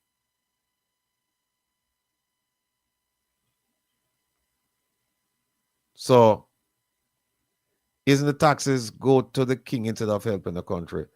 Not sure whether Jamaican taxes go to the king. You have to look at that. But one thing we do know is that it's not helping the country as it should. Not. Colonel, big up yourself. Colonel say, please help us with some supervision to run the general election. Kanjo, I got do too much thieving. Still, I got try him corruption. What about the thing we are work on? But we are wait on the Prime Minister for make the first move, and then we'll see. Look, the only thing I can promise you, people, the only thing I can promise you is my effort. I'll promise you that I'll give everything that I promise you, 100% effort. Once I complete that process, the rest of it will be left up to somebody else to see what they do. But me, I do my part. Because things must be done. See there? It costs $424 million to operate King's House. Whoa! The Governor General get 64 million. I thought it was half of that. Kokichi, you sure about that pay the fee? 64 million? Me know it's almost $500 million him get for run theme little office them with everybody. But I didn't know that he might make 64 million. He needs to give back every dollar. He needs to give back because he might live free right now. He not paying no rent. You think he more about light bill? You think he more about phone bill? You think he more about electricity? You think he more about mortgage, rent? You think he more about car payments? You think he more about food? No. And that system is inherently unfair. That you have a man right there so whose his skill is cutting ribbons. That's a theme skill. Cut ribbons.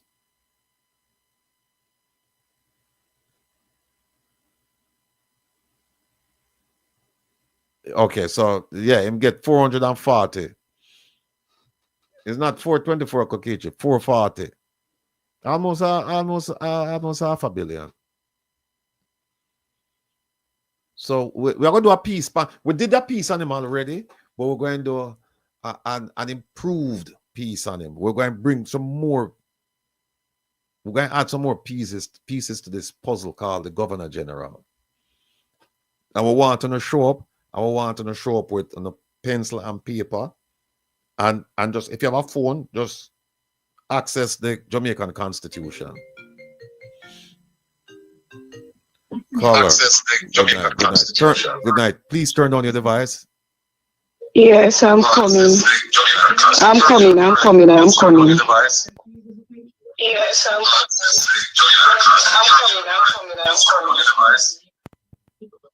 Is that okay? Yes. Good night. Good night. Good night. Good night. Welcome to Comrades, Miss Rattigan. Talk to me. Okay. Her voice is not so clear, so I can't project so loudly. Anyway, as I'm watching the program and we're on the point of the Governor General, I just cannot understand the shambles the country is in, and as a Governor General, he has all powers and rights to do whatever he can. And to see what's going on in the country and just sit like that, unturned, I mean, it says a lot. The person he himself is as a Governor General, and that he's there, he doesn't care, just to collect the money and sit, and just ease himself. No, he can do much better. He has the power of the executive branch, of which Andrew Holness is. And I believe what he sees is happening, and with the illicit aid, to ask them to step down until the investigation is over. Does he have that right and power? He has. I'm actually. It's a good question. I'm actually trying to pull up the Constitution here, but I'm having difficulty. He has the right to sit down with the government. And when I say government, oh, Kevin there again. Kevin, pull up the Constitution for me there, please. Yeah, he has the right to sit down with members of the government. And we're talking about the Prime Minister and the leader of the opposition. He has the right to sit down with them and talk about the issues of the day. And he can talk about whether or not he has lost confidence in certain people. And there are certain things that he can do to assert his right as overseer of the country. There are certain things that he can do. But is he willing to do those things? And the answer is no. No, he's not proactive at all. Not at all. But that says a lot about his character as well. Yeah, because what we've seen is somebody who is willing to go along with the illegal states of emergency, right? Even though the court ruled that the states of emergency as implemented, certain instances they're unconstitutional, and him just not here. Him just fine. Him just go along.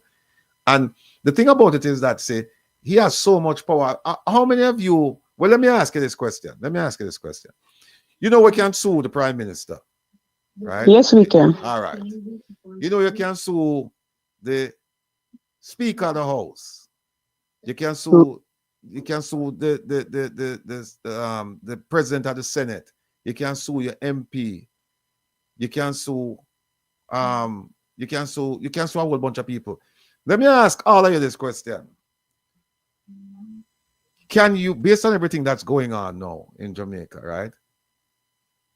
And even with the unconstitutional, with his assent of the unconstitutional states of emergency, can you sue the Governor General? I would believe so. I would believe we could. All right. Let me hear from the people in the chat, because I have another question to ask regarding that. I want to just okay, let me finish this and then you can elaborate, okay? Mm-hmm. Another part of what I was about to say. Can I go ahead? Please. Okay. Conscience wise, these people are named the illicit aid. Now, I know if you were in government, any of the organization down there in Jamaica, and your name is linked to certain questionable situation like what it is now, and you are being investigated, you would have to step aside until the investigation is over. So why can't they do that without being forced?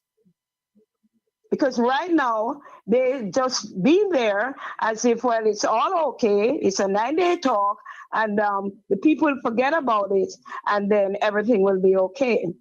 But I want them to know, not this time. It has always been happening, but not this time. I want them to get this message strongly, that it's best if they voluntarily step aside and allow the investigation to go on.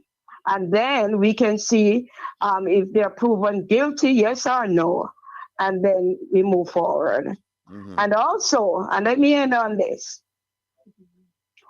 Andrew Holness is trying to catch up as much as he can. That is why he doesn't want to call the election. But it's still not going to help him.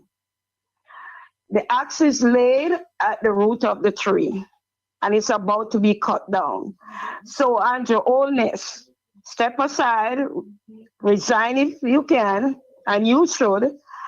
And why is he now coming out to talk about some members of his cabinet were not performing, they're underperforming? He knows that long ago. He is the prime minister. His eyes should be here, there, and everywhere, but at the time he was busy peddling his hands in the cookie jar or seeking a doctorate. And everything get out of hand, and the country is in shambles. Then these people, they are still there. They're waiting for the election to be called and to run as a candidate. This is not right. And this ought not to be. What are they teaching the younger generation coming up? You can thief your way through or do anything, and it remains the same. Where are their moral ethics and their attitude, their good attitude? Where is that? Mhm. They should look in themselves, search their character, and see where they lies, and do the best thing that they know they must do. All right. Thank you so much. And I'm done. All right. Thanks. Regarding stepping aside, that would be the right thing to do. But as we know, Jamaican politicians are not known for doing the right thing. So I don't see how that is going to happen. In a truly democratic society, yes, with this kind of scandal, people would say, all right, fine, it's time for me to leave. And so they would leave, but not in Jamaica. The other thing is the Governor General, no, you can't sue the Governor General in any court in Jamaica, as long as it had to do with whatever, something done in furtherance of his duties, even if it's turns out unconstitutional, like the states of emergency, you can't sue him. Caller, good night. Welcome to Come Reason with Rattigan. Where are you calling from? Yeah. Jamaica. Good night again, Rattigan. I Yes, have yes. a burning issue, I forgot. Go ahead. The issue is with the illicit one carload. Is it why the illicit is 7 can call? Them have a time stamp or what? All right. You believe we are going back into an election with them 7 days? All right. That's my burning issue. All right. Let me So answer that. we hang up on your answer. All right. And look here, Mm-hmm. one person named PP, please get them out. If somebody or something, get him out of the chat. All right. Hold on. So PP, hold on. PP this? Okay. So, Yeah, get him out of the chat. PP Right, gone. we All are right. educated people. PP gone. Don't worry about PP. PP gone. All right. Let me answer the question. Then. Yeah. The illicit 7, 8, 9, 10, 15, 63, whatever the illicit number is. Why can't we get the report? That's a question that has to be laid at the feet of the Integrity Commission. They've been looking at these folks now for quite some time, and I just find it I just find it,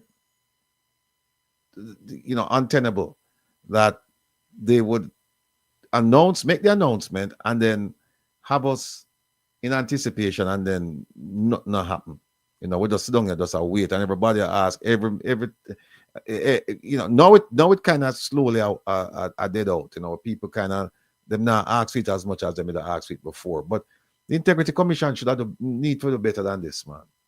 They need to do better than this. And we're going to talk about them, about how them set up, how them set up themselves and the process for them go through, and the unemployed, or put it this way, the vacancies, whether they shouldn't be there. As you know, them advertised 8 positions last week, Sunday. The deadline is this Friday. I've looked at the positions and I'm going to talk about it. But let me just make the announcement. Say, me now go apply, and after reading the description, and I'll let people know on Saturday why, and you'll understand. But we could turn to Section 76 of the Constitution. Here's where it said. Section 76 said, the Prime Minister shall keep the Governor General. Listen to this. The Prime Minister shall keep the Governor General. So, who say why, boss? The Prime Minister shall keep the Governor General fully, not partially, fully informed concerning the general conduct of the government of Jamaica, and shall furnish the Governor General with such information as he, the Governor General, may request with respect to any particular matter relating to the government of Jamaica. Section 76 of the Jamaican Constitution. Still in effect. The Prime Minister shall keep the Governor General fully informed. Let me say it now, our language. The Governor General is the real boss. He might a real big man. The Prime Minister have to keep the Governor General informed. And when the Governor General feel like he wants some information about anything having to do with government, Prime Minister have to respond. Prime Minister have no choice. Governor General say, yo, come check me. Prime Minister have to go check him. Him can't tell him maybe, can't tell him next week, can't tell him nothing. Him have to go. And him have to go when the man tell himself to come. Him can't tell him, say, well then, him busy. Him have this for them, him have that for them. Him have to cancel, him have to do and go deal with the real big man. The Governor General at the top of top. The Governor General are him run things. Let me read it again so I understand, people. For those of you who not have the document in front of you. The Prime Minister shall keep the Governor General fully informed concerning the general conduct of the government of Jamaica. Now think about that. Think about that, You hear them always say, the Prime Minister is the head of government. We know already say the monarchy is the head of state. And that by extension, by delegation, the Governor General is the head of state. Right? In Jamaica. Because them delegate a power that as for give oversight over everything. So we know say the monarchy is the head of state. But we always say the Prime Minister is the head of government. But listen to this. The Prime Minister shall keep the Governor General fully informed concerning the general conduct of the government of Jamaica. So how you head it and you have somebody who you have to report to? How we go? Adam say, what could I go, sir? I saw you go. I saw you go. People, do me a favor. Just go to section 76 whenever you have the time. And just read section 76. And you will understand me. I say, everything we are going with government right now. The Governor General can call the Prime Minister and say, yo, how this I go, so? I don't like how it going. You need to do better. You need to do this. You need to do that. Him a pull the strings, the Governor General. Now, some people might say, well, him not do it. That might very well be the case in some instances, but the fact of the matter is that he has the power to do it. He has the power to do it.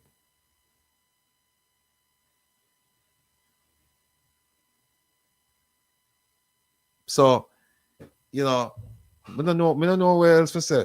We don't know what else to say, but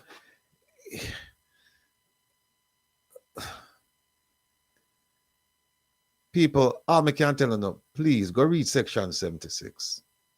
Just read section 76. And you know, understand that the Prime Minister is subordinate to the Governor General. So when I'm telling you, the Prime Minister is the head of government, he might not the head of no government. Them say it, and what happened to the Governor General allow him to do certain things, but he might not know head of no government. How you can be the head and somebody call you and say, hey, man, you come tell me what's going on with the government. And in addition to that, him can say, listen, I want you to come and tell me what's going on in a general sense with the government. But then the Governor General can specifically say, I want to know what is going on with this.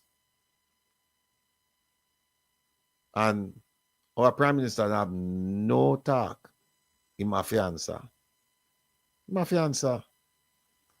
So this is what we are talking about when remember the conversation started about we are talking about, you know, powers. So we'll go back over the Constitution. We'll teach a Constitution, and who really what is the government in Jamaica? What is it comprised of? And then we talk about who are head of state and who are government and all of them foolishness there. But and when we finish with it, and those of you who watch that program, I don't know say when I talk the truth now, because me give you a chapter and verse and say, go read it and see for yourself.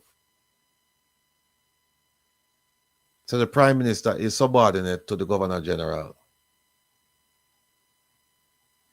But folks, this is where your power is.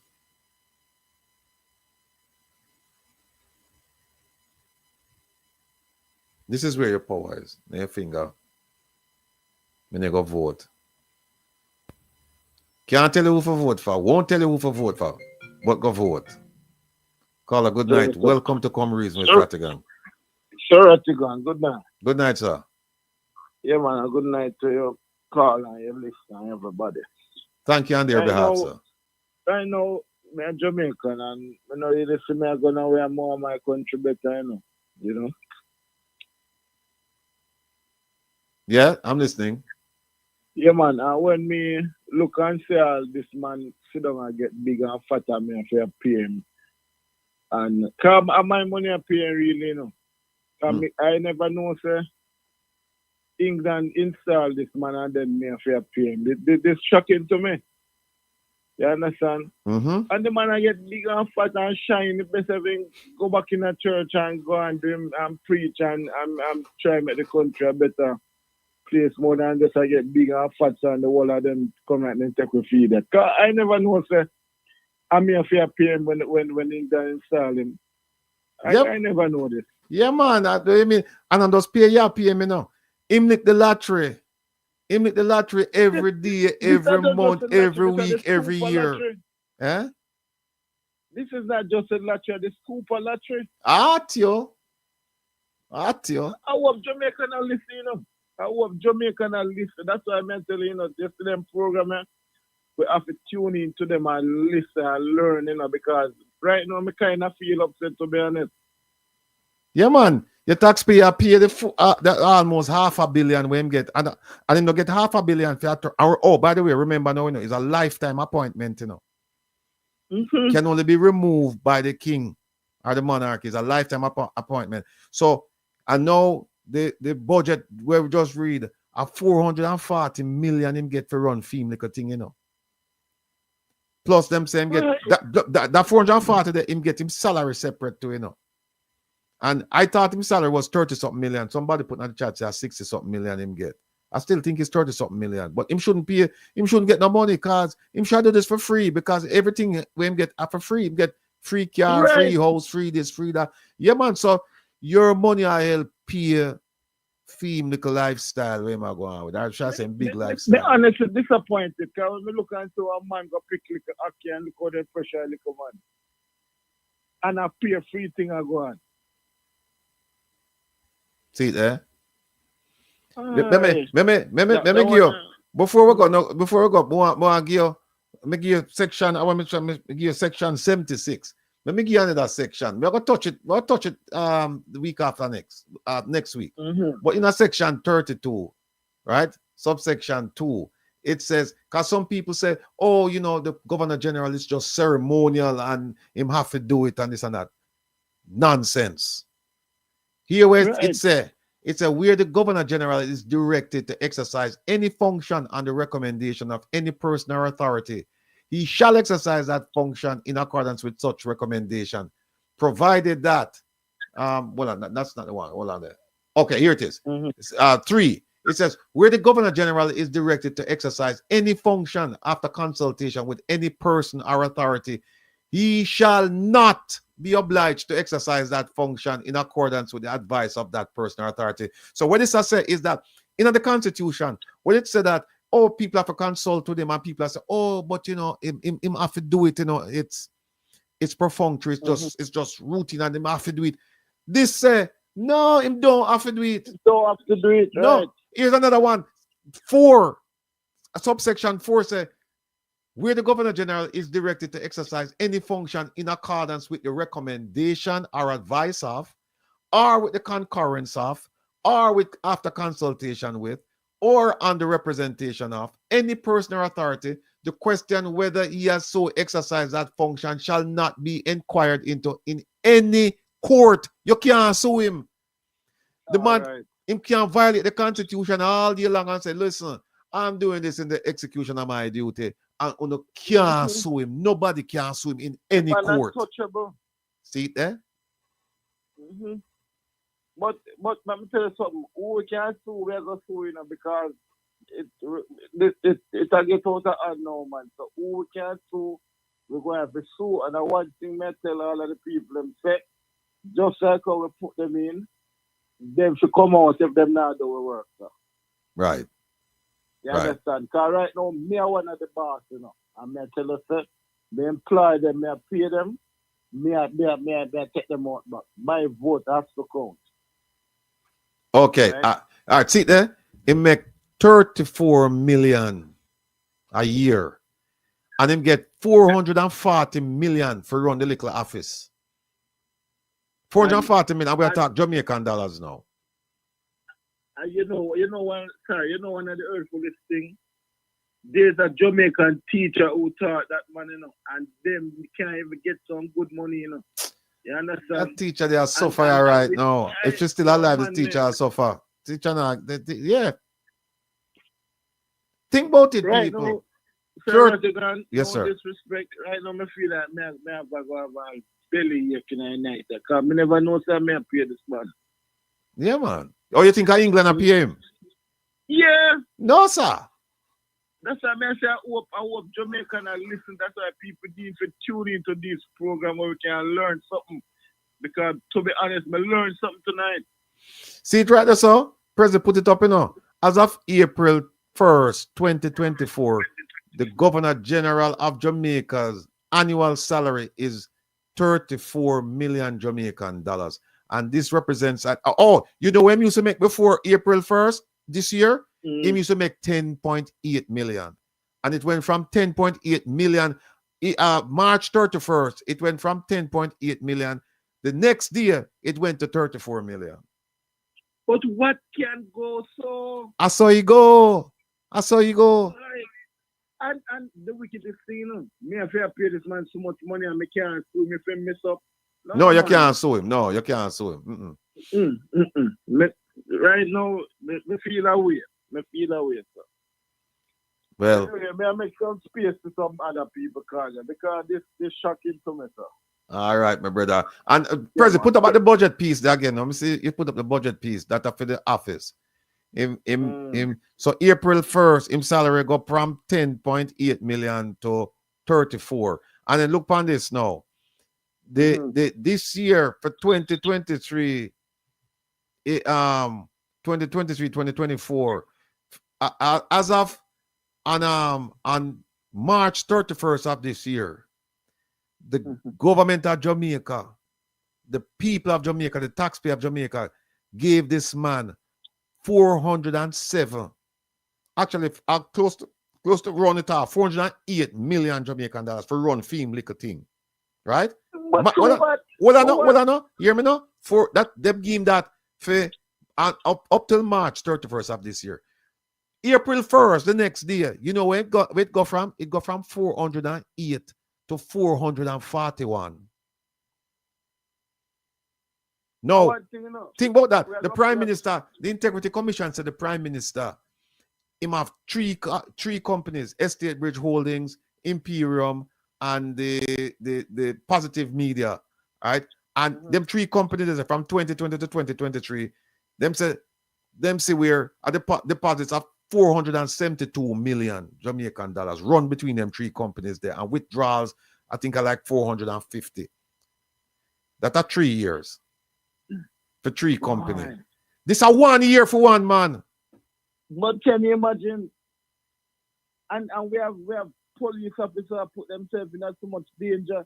Teacher feeling at some hot classroom, can't get like an 18 night.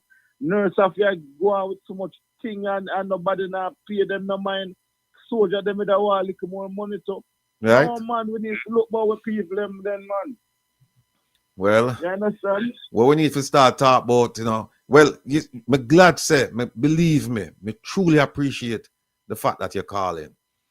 Because it shows that people are listening. And it is really shocking because I can't believe, sir, this man enjoy them. We have to give care for drive, we have to give security, and we are paying so much for on top of it, and we can't talk to him, we can't, if we mess up, we can't do nothing about it. That's correct. Man, he got to go, man. So what we need to do is, you say, when we want you, the more you spread the word about this program and other programs like this, so that our people can tune in and take a little time away from the entertainment thing and the suso and the cascas and all of that, and learn something about what going in Jamaica and the impact it have on them. I really have to spread the news going on because, as I say, me not just watch it and I listen, me I learn something. I learn and know. I know me have more to learn, I know me have more to learn. And don't forget, you have to, and brethren, don't forget, tune in every Saturday, 3 o'clock to Reason with Rattigan, because if you think you'll learn now, Tuesday and Saturday, you're going to see what happens. Continue to keep up with great work, man. Thank you very much. Much appreciated. Yes, sir. Take care. All right, my brethren. All right, people. At 10:30 now, and say, Prezi, where you there? Come say good night to the people, no man. You can't just leave me out here, so. Prezi, him dead there now. Or OT are go on with the thing behind the scene. Really? Man, and OT, I am man. He might eat him dinner or something, I know him go on back there, but him there. President, we are going. I learn like everybody else. I tell you what, President, we never even planned to go down that road. I know. Well, actually, me not really have no plans for now Wednesday night. It's just wherever the people them send me, whatever avenue me go down, go down the avenue there. That's where me have to go. But we are going to do something with the GG and the gentleman who just called. Big up yourself, sir. If you think you learn nothing about the GG, you wait till in time. Not this coming Saturday, the following Saturday, when we do the peace on government and the Constitution. Know your rights, right? Hey, listen. When we want develop on a little bit more was when you were talking about or the conversation was talking about the unionization of hotel workers, right? And part of what I was trying to see if we could look at a little bit is the intimidation techniques that these international and multinational hotels use to really cause these people to be in a subjugated manner, because they're pretty much, I said, basically, if you ever run off your mouth, we fire you. 1,000 people that do a line up for your job right now. You know how much application we have in there, we have to say no.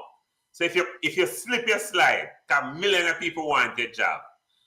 To when they're faced with an economic reality, and also, you know, just the employment reality that the market is so many people want to get in the service sector. So many people are going to school and doing trade to go work in hospitality, and it's very, very competitive. Some of them are trying to go overseas for the program, but in the Jamaica market too, it's very competitive. It's overly saturated. How do we, you know, get collective bargaining? And then not only, you know, because when we analyze it, I say, if you do it within the hotel, it will be crushed.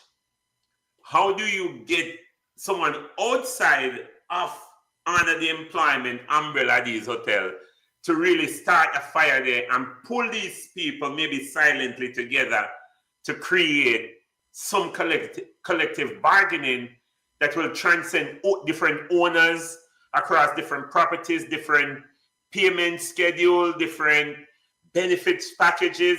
How do we get there? This not the last 5 seconds. Whenever you hear the last 5 seconds, maybe so. How do we get? No, my internet is showing me that it is unstable, so it's definitely on my side. Yeah. So by the way, people, tune in this Saturday. Uno can't miss the show this Saturday, because this Saturday we're gonna talk about the things where we you know, we'll talk about the Prime Minister, we'll talk about the security of the Jamaica, the things we'll plan to talk about, we're gonna get to. We'll get to them this Saturday. But here's one subject where we'll get to. There's also a relatively new money remittance platform. I'm not they're coming on to talk about what they themselves as an alternative to MoneyGram and Western Union for Jamaica. They have a thing set up for Jamaica already. They're coming on to talk about that. And then we have medical piece. But here's a piece that particularly people in the diaspora are going to want to hear about. Deportation under the coming administration. We're going to talk about that this Saturday, right? What are your rights? Because people are in fear right now, because them are here say, even if you're a naturalized citizen, them can denaturalize and get out of the country. We're going to talk about that, right? We have SureNet noise coming. I've done some research on it, and we're going to talk about that. So let me just say this, that I don't have nothing to worry about, right? I don't have nothing to worry about. No follow the hype. And I am here for defend no. SureNet is here to defend no. So this Saturday, we have to tune in. We're going to talk about that. We'll talk about immigration and deportation. We'll talk about that. So all them subjects there we are going to talk about. So like the gentleman said, him not only a listen, but him a learn, you know. And Cora, big up yourself. Cora said, we shouldn't apologize for coming late on Wednesdays. Just say 8 o'clock Jamaica time. All right, Cora. No, man, Prez is an exact man, you know. So if you say 8, you may expect it to be there 8. So what we have to do, just move it into 8:15, and then we'll cover it. So if we come before 8 o'clock, we're good. We shouldn't come after 8:15. So that's where we are. And I can make it for 8:15. 8 o'clock kind of dicey, but 8:15. So that's where we are. Anybody else with any phone calls? Anybody else? Let me see. Some people are praying for it. Yeah. Send it up.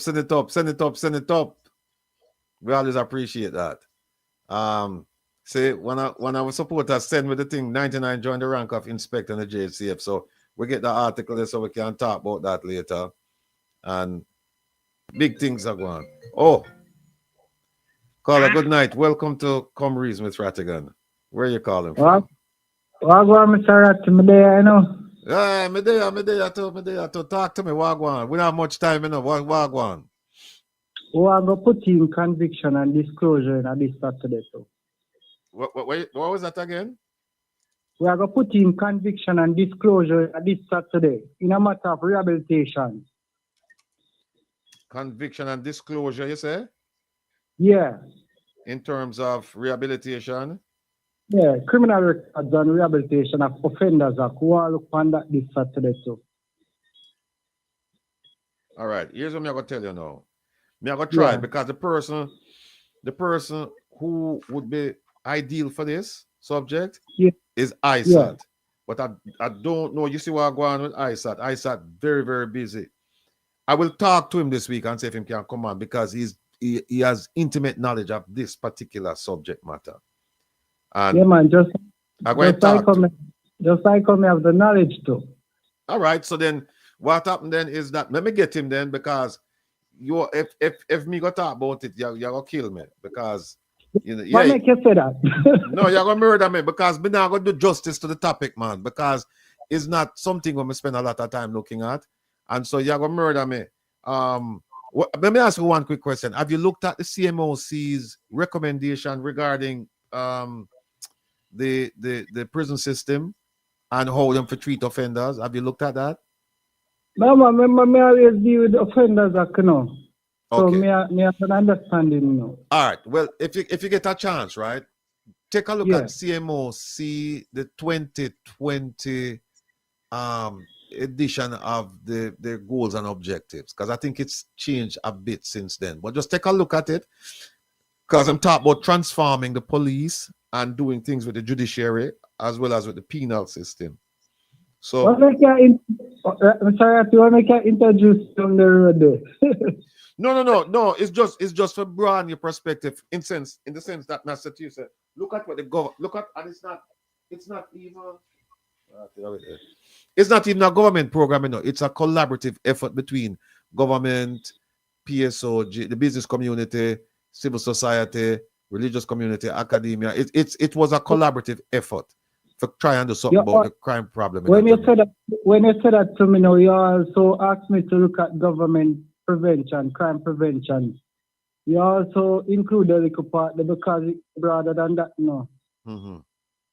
Government approach to crime prevention. You include the little part there, night, and me have to just do the work still. Okay. But my God, me hear you know, Saturday night, me shout you know, Mr. Ratti. Well, yeah, man. Just continue shout, my man. Sometimes it look like me deaf, you know, but me not deaf, man. I just so much things are going on. I just want all of the people to bear with me because, you know, it's like we have a group right now. And big up the ambassadors and the volunteers and everybody. We have a group where we are trying. We put the group together. We need some more people. To do some of the things that me I do because it's a lot of things are going on right now. And I mean, me don't mind it because me like being busy and me love what me I do. But it's just that it's just so many hours in the day. Plus, you know, me don't sleep much. So that's why, you know, and even with the you know the reduced sleep, me still can't get everything when we want to get done because me have some things, you know, when we're supposed to review and provide to the public, you know, some things from some things regarding the aid, the loans, grants and technical assistance provided to Jamaica. So we can see all the money come in and where it's spent and all of that stuff. And we still can't get to it. Still can't get to it yet. So I understand that. You just do an interview with the Navy's Prime Minister, you know. Mm-hmm. Yeah, man, we just do an interview with him. How it go? It was nice speaking with him, St. Kitts Navy's Prime Minister, but on Navy's side. Okay. All right. Yeah, man, it was nice speaking to him. So he had outlined some stuff to him because I had indicated and I had asked him some questions concerning his crime portfolio over in his country and some other little stuff about the judiciary. So you say, I know me, so you say, you do the work too, you know? You do the work too. I guess that's Uncle. No, man, you do the work too, man. What you need to do is come up on the program. You need to come up and start the program so that we can exchange ideas and share them with the public. I understand, man. So, but all is well, you know, me here apologize Saturday, you know, in terms of the gentleman had indicated to you, and were saying something about the Constitution, and he had catch you up. Yeah, no, what it had to do with the FID Act. It had to do with the FID Wait, okay. Act. Yeah, because FID can only here's the key. Here's the key, right? Yeah. People are saying, yeah, the FID are going to investigate, the FID are going to arrest him, and the FID are going to do this, and FID are going to prosecute. The FID can only investigate, and the FID can only investigate subject to the whims and the caprices of the minister. The minister can stop the FID from doing a whole bunch of things. And the FID cannot arrest, and the FID cannot prosecute. Guess who prosecute? Because just say FID come back with a whole heap of story about the prime minister. And them say, all right, fine, now the prime minister, I really should I get prosecuted. They will make a recommendation, You know who they make the recommendation to? The DPP. Yeah, I know that. I'm doing big work. So you see what I go on. But I hear Justice Bertram Morris had indicated on Monday the court down in St. James, where the jury system, you can't find people to stand jury. It's difficult. The whole system is a pop down. The whole system a pop down. And you know what happened? It bound for pop down, It bound for pop down because you see people start realize what going on, and people start make some noise now. And then the system also is unsustainable because that system, a lot of the systems we have in Jamaica, they are, I use a big word now, anachronistic. Them old system, them, and so them not keep up with the times. Like the police, for example, is an 1870s construct. I'm around be a rebellion thing that. So it's an 1870s construct. So it no catch up yet with 2024, with the 21st century. It not catch up with it yet. And that's why the criminal them have the police them like yo. Because them not catch up. And that's a lot of the systems in Jamaica, they were established and them just never maintained. And they never updated, upgraded. Okay. See another nice word that by antiquated. Would they hear the reason with Mr. Rattigan? He's former FBI, and he's also an attorney at law, and he also hosted Wednesday night and Thursday show Mr. Rattigan. So tune in Mr. Rattigan on Wednesdays and Saturdays. Exactly. And then also let me just put in a plug, Yeah. Me no one dimensional, So on a Saturday night, midnight, you can tune in and as we say, relax with the rebel. You can do that on a Saturday night, And then on a Sunday, we have another program called Easy as Sunday with the Rebel. And that is a true entertainment program where we have play music and then we get the audience, we get all of the people in the chat, we get them involved so that them can tell we the music them where them like, like we pick a genre, like we say reggae.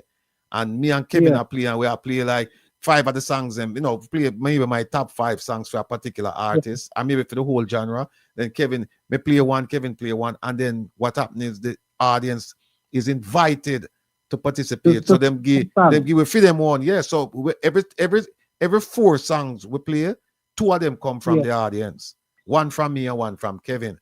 And then we also we have lineup. We have some producers, some promoters, some artists, some DJs, people involved in the music thing. We set that up, and we started 2 weeks ago. So you make people feel a comfort of relief on a Sunday. Otherwise, from speaking, you just play some tune and let the people them get together and relax on a Sunday evening. We don't need to say nothing more. All right, thanks, Uncle Ratty. All right, take care of yourself here, sir. Be well. Sir. All right. Yes, hey, Will. So you go. Hey, listen, guess what happened? Me just realized the office of the Governor General got more money this year. I lie. They got more money this year. Don't say nothing, because the gentleman who called I go drop down, if you hear that. No. Because listen, I put it in the chat already. I wait there. Because it raised as significantly to, in this year, this budget year. Let me pull it up right here. So Is for the this year fiscal year 2020, all right. We'll look on the fiscal year 2024 to 2025, okay? right? Mm-hmm. And then the government of Jamaica allocated $706.6 million to the office of the Governor General and staff. Stop this. Stop this. All right. People, want to hear that? It gone from 440, right, to 700, almost $750 million it gone to, Mm-hmm. And something, Prezi? I guarantee most of Jamaica don't know this. Yes, sir. Most of Jamaica don't know this. And I feed them money I spend. People, March 31st of this year, it went from 408, I think, to 706. So the day later, it went to 440. And between that time and now, it gone to 7 and change. See it there? Yeah, for 2023, it was 4 something. Look on that, people. Look on that and weep. The Jamaican government has allocated $706.5 million Jamaican dollars to the office of the Governor General and staff. And I don't think this includes fee pay, which is 34 million. It got million to the office of the Governor General and staff. And then keep in mind, people, that remember now, fee 30-something million, him not pay no tax on it, Zero. I wonder if that's why the Prime Minister, the company, them never pay no tax neither. Because they say, well, the Governor General not pay no tax, so we don't have to pay no tax neither. I wonder if that was the thought process behind it. Carol Wright, no beds in the hospital, no road, no water, but 706 for the officer. See, people don't say why I say when I come on the program, I learned to, because I was using old information. I was using 400 and change. And President go dig now and see it right. I saw 706. How many of you actually knew? Be honest now. Be honest. How many of you actually knew that the Governor General received $706.6 million for the office of the Governor General and his staff for this fiscal year? How many of you knew that?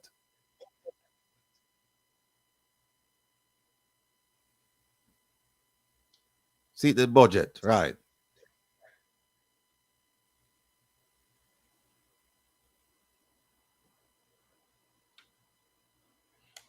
The information is there. This is public information. I post the link in the chat. It's public information. Right. Everything there. Public information. It's a lot of reading, but it's public information. And that's what we're coming to learn. Can the new government make amends to the increased salaries? Of course. And the new government can make, yeah. Them can't, because remember, it's just they read out the budget. So them just say, them sit down, and them say, okay, this is how much I will give this ministry. Because what them do, them have something named, calling, I think it's calling the budget. But I don't remember. There's a term they use. And what they do is that during that time period, all the ministries, them kind of put in them wish list and say, this is how much money we need for function for the next fiscal year. So somebody put this in for the office of the Governor General and said, this is what we need. This is what we need. So people, like I said, reading is fundamental. Reading is fundamental. Understanding is essential. You have to read and you have to understand. And that is why we are here. We are here because a lot of you don't have the time, because you're busy, I try to put food on the table. And a lot of you, when you don't know where to find the material, and a lot of you who read the stuff and you don't fully understand it. So that's why we're asking, come around here. Just come around here and make we talk. Let's come around here. Spread the word, because this is what? This is the third program, right, Prezi? No, fifth. This is the fifth? Yes, sir. Time flies. I think I like it was the third. This is the fifth. Anyway, we're still in our stage of infancy, right? We just start. So we need the support. We need for come around us and show the support, and at the same time, get your learn on. And if you have something for bring, and we ask you for bring things to the table too, because we won't always have the answers. There's a question on the screen before you take a phone call. Okay. Hello? Yeah, hold on 1 second, caller. Let me just answer this question. The question is, does the GG lose its position when new government replaces old government? No. It's a lifetime position. And the only way, somebody would have to talk to the king. It's a lifetime position, but the governor general serves at the pleasure of his majesty, not at the pleasure of the Jamaican government, the prime minister, or the people of Jamaica who are giving almost $750 million for run office. Him no answer to none of them people. Only the king can remove the governor general. So it no matter when the government change, you still have the same governor general. The only person who can remove, only two people can move the governor general. Only two people, two entities. The Almighty and the monarchy. Only them two that can move him. Nobody, no other entity can move him. So to answer the question, if him losing position, no. If him losing position is because the Almighty said come home, or the Governor General said go home. I'm sorry, or the monarchy said go home. The monarchy said go home, the Almighty said come home. Only them two that can get rid of him, but not the new government. All right, caller, thanks for waiting. Welcome to Come Reason with Rattigan. Give me a reasoning. Yes, thanks for taking the call. I'm calling from California as usual. I heard you say we have to read, and I think we may have to come up with a slogan. And I have one: read to save your country. Something of that sort. We can make it better, but it's all in the fine prints. It's all in the documents. I normally have a question. I don't have a question today. Right. But I hear some going around that Andrew Holness was saying that I think he was kind of scolding his MPs, for not doing a good job and things like that. Things that we've been saying for a long time. So I just want to say, don't let him hijack the message, because that guy, I don't think he just says things on a whim. I think he has a plan. Right. Mm-hmm. And I think the plan is to hijack the message to say, see, I'm really accountable, and the clapback should be like, no, you're not. You should be holding them people accountable long time ago. You know what I mean? It shouldn't have got to this point where you have about less than 10 months left and now you want to hold somebody accountable. Right. So right. I just want to say, don't let him, keep the fire blazing. Don't let him hijack the message. All right. No problem. That's my contribution. All right, sir. Thank you so much for the call. Blessings. Yeah, we did talk about that, about the Prime Minister coming out against members of his party, saying that they're not doing what they're supposed to do. And we referenced the job description, the speech he made, and also the job description that the government paid for, and that people are not being held to some basic standards. Somebody said something. Joel Vaz says no, we can't get rid of him, I guess, because he's a figurehead. He's acting like a figurehead, but he's not a figurehead. This man wields a tremendous amount of power, and we're going to show in the Constitution. He wields a tremendous amount of power, but it's just that for some reason, all these men Because they have, I don't think there's ever been a female governor general. All these men, them go inside there. I think the only one that showed any spunk was one called Florizel Glasspool. But other than that, everybody just go along to get along, and them just go there and them just live the high life, cut ribbons, make our money, live like well, them live like they live like the king in Jamaica because they're the king's representative or the queen's representative. So, and if we change the constitution and become republic, then we hope he's gone. Well, Millicent, they mentioned that India said we're going to have a president, but guess what them said? Them say all the powers of the governor general must be vested in the president, and I said that's wrong. Because when I show you the amount of power that this man has, you're going to say, why is it that we have so much power in one person? I'm saying spread it around. Give some of the power to the legislative and other bodies. You know that almost all of the laws I've looked at, the ones I've looked at, the governor general is mentioned in almost all of them. The governor general have a role. We don't know how him so enough. Him they all about the place and everything. So Juanita, yeah, if you get rid of the king, then the position governor general is gone. But the plan is to replace that position with a president. And they said the recommendation is that the president will assume all the powers of the governor general. And I said that's wrong. That's wrong. Yeah, KV, you can't impeach the president according to the new well, actually, it's not even a new constitution, no, KV. It's these are amendments to the constitution, and these are amendments that they consider to be deeply entrenched, meaning these are things that go to the fundamentals of the constitution of who we are. For example, government, head of state, right? That's a deeply entrenched provision. So what that means is that you have to get 2/3 of the vote in the House and in the Senate, and then guess what? You have to have a referendum on top of that. They have to push it out to the people and say, we want to get rid of the king. What do you think?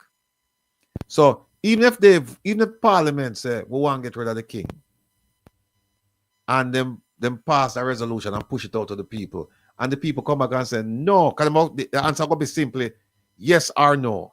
And if people come back and say no, we don't want to get rid of him, guess what? King still in place, governor general that live nice, Yeah, man. Whole heap of food in a theme fridge. House immaculate. Bills paid. Nothing to worry about. Except to get up tomorrow morning and wonder which ribbon and figure out which ribbon him will cut. Or who him will greet. And right down the street, people are dead for hungry. So, all right. Prezi. Yeah. So Prezi, I give me the signal here, I know. People hear what? Thanks for the gathering. Thanks for the contribution. And we look forward to doing this again next week, Wednesday. But please do not forget that on Saturday, Reason with Rattigan, we have a full program where we discuss the issues in a comprehensive manner. And whatever questions you have at that point in time, then we give a chance to ask them, Well, let them give you a chance. It's your chance to ask them on a Wednesday night. And don't forget, Saturday night, Relax with the Rebel. We'll play some nice music. And then on this coming Sunday, we have Easier Sunday with the Rebel. And we're going to have some guests, some surprise. So we'll make it know on Saturday. Until then, take care of yourself. Be well.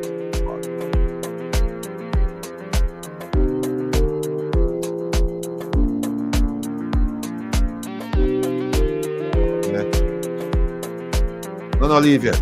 Don't leave yet.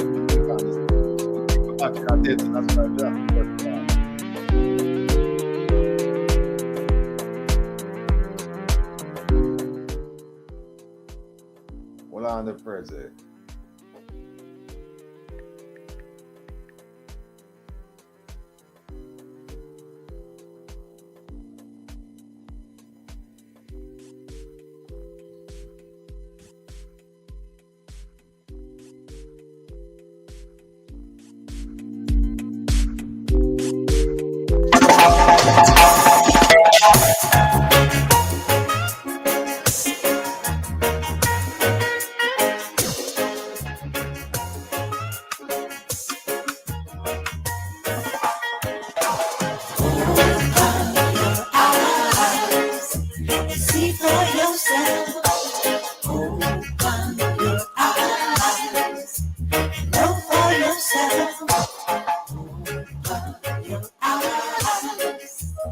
see for yourself.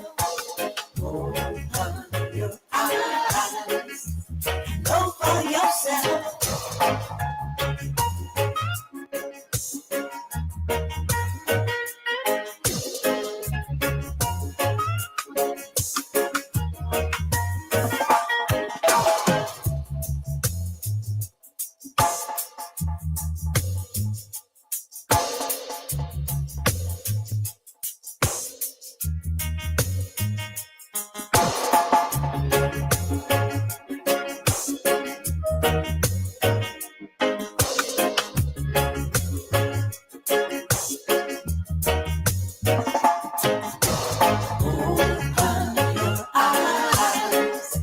See for yourself. Open your eyes. Know for yourself. Open your eyes. See for yourself. Open your eyes. Know for yourself.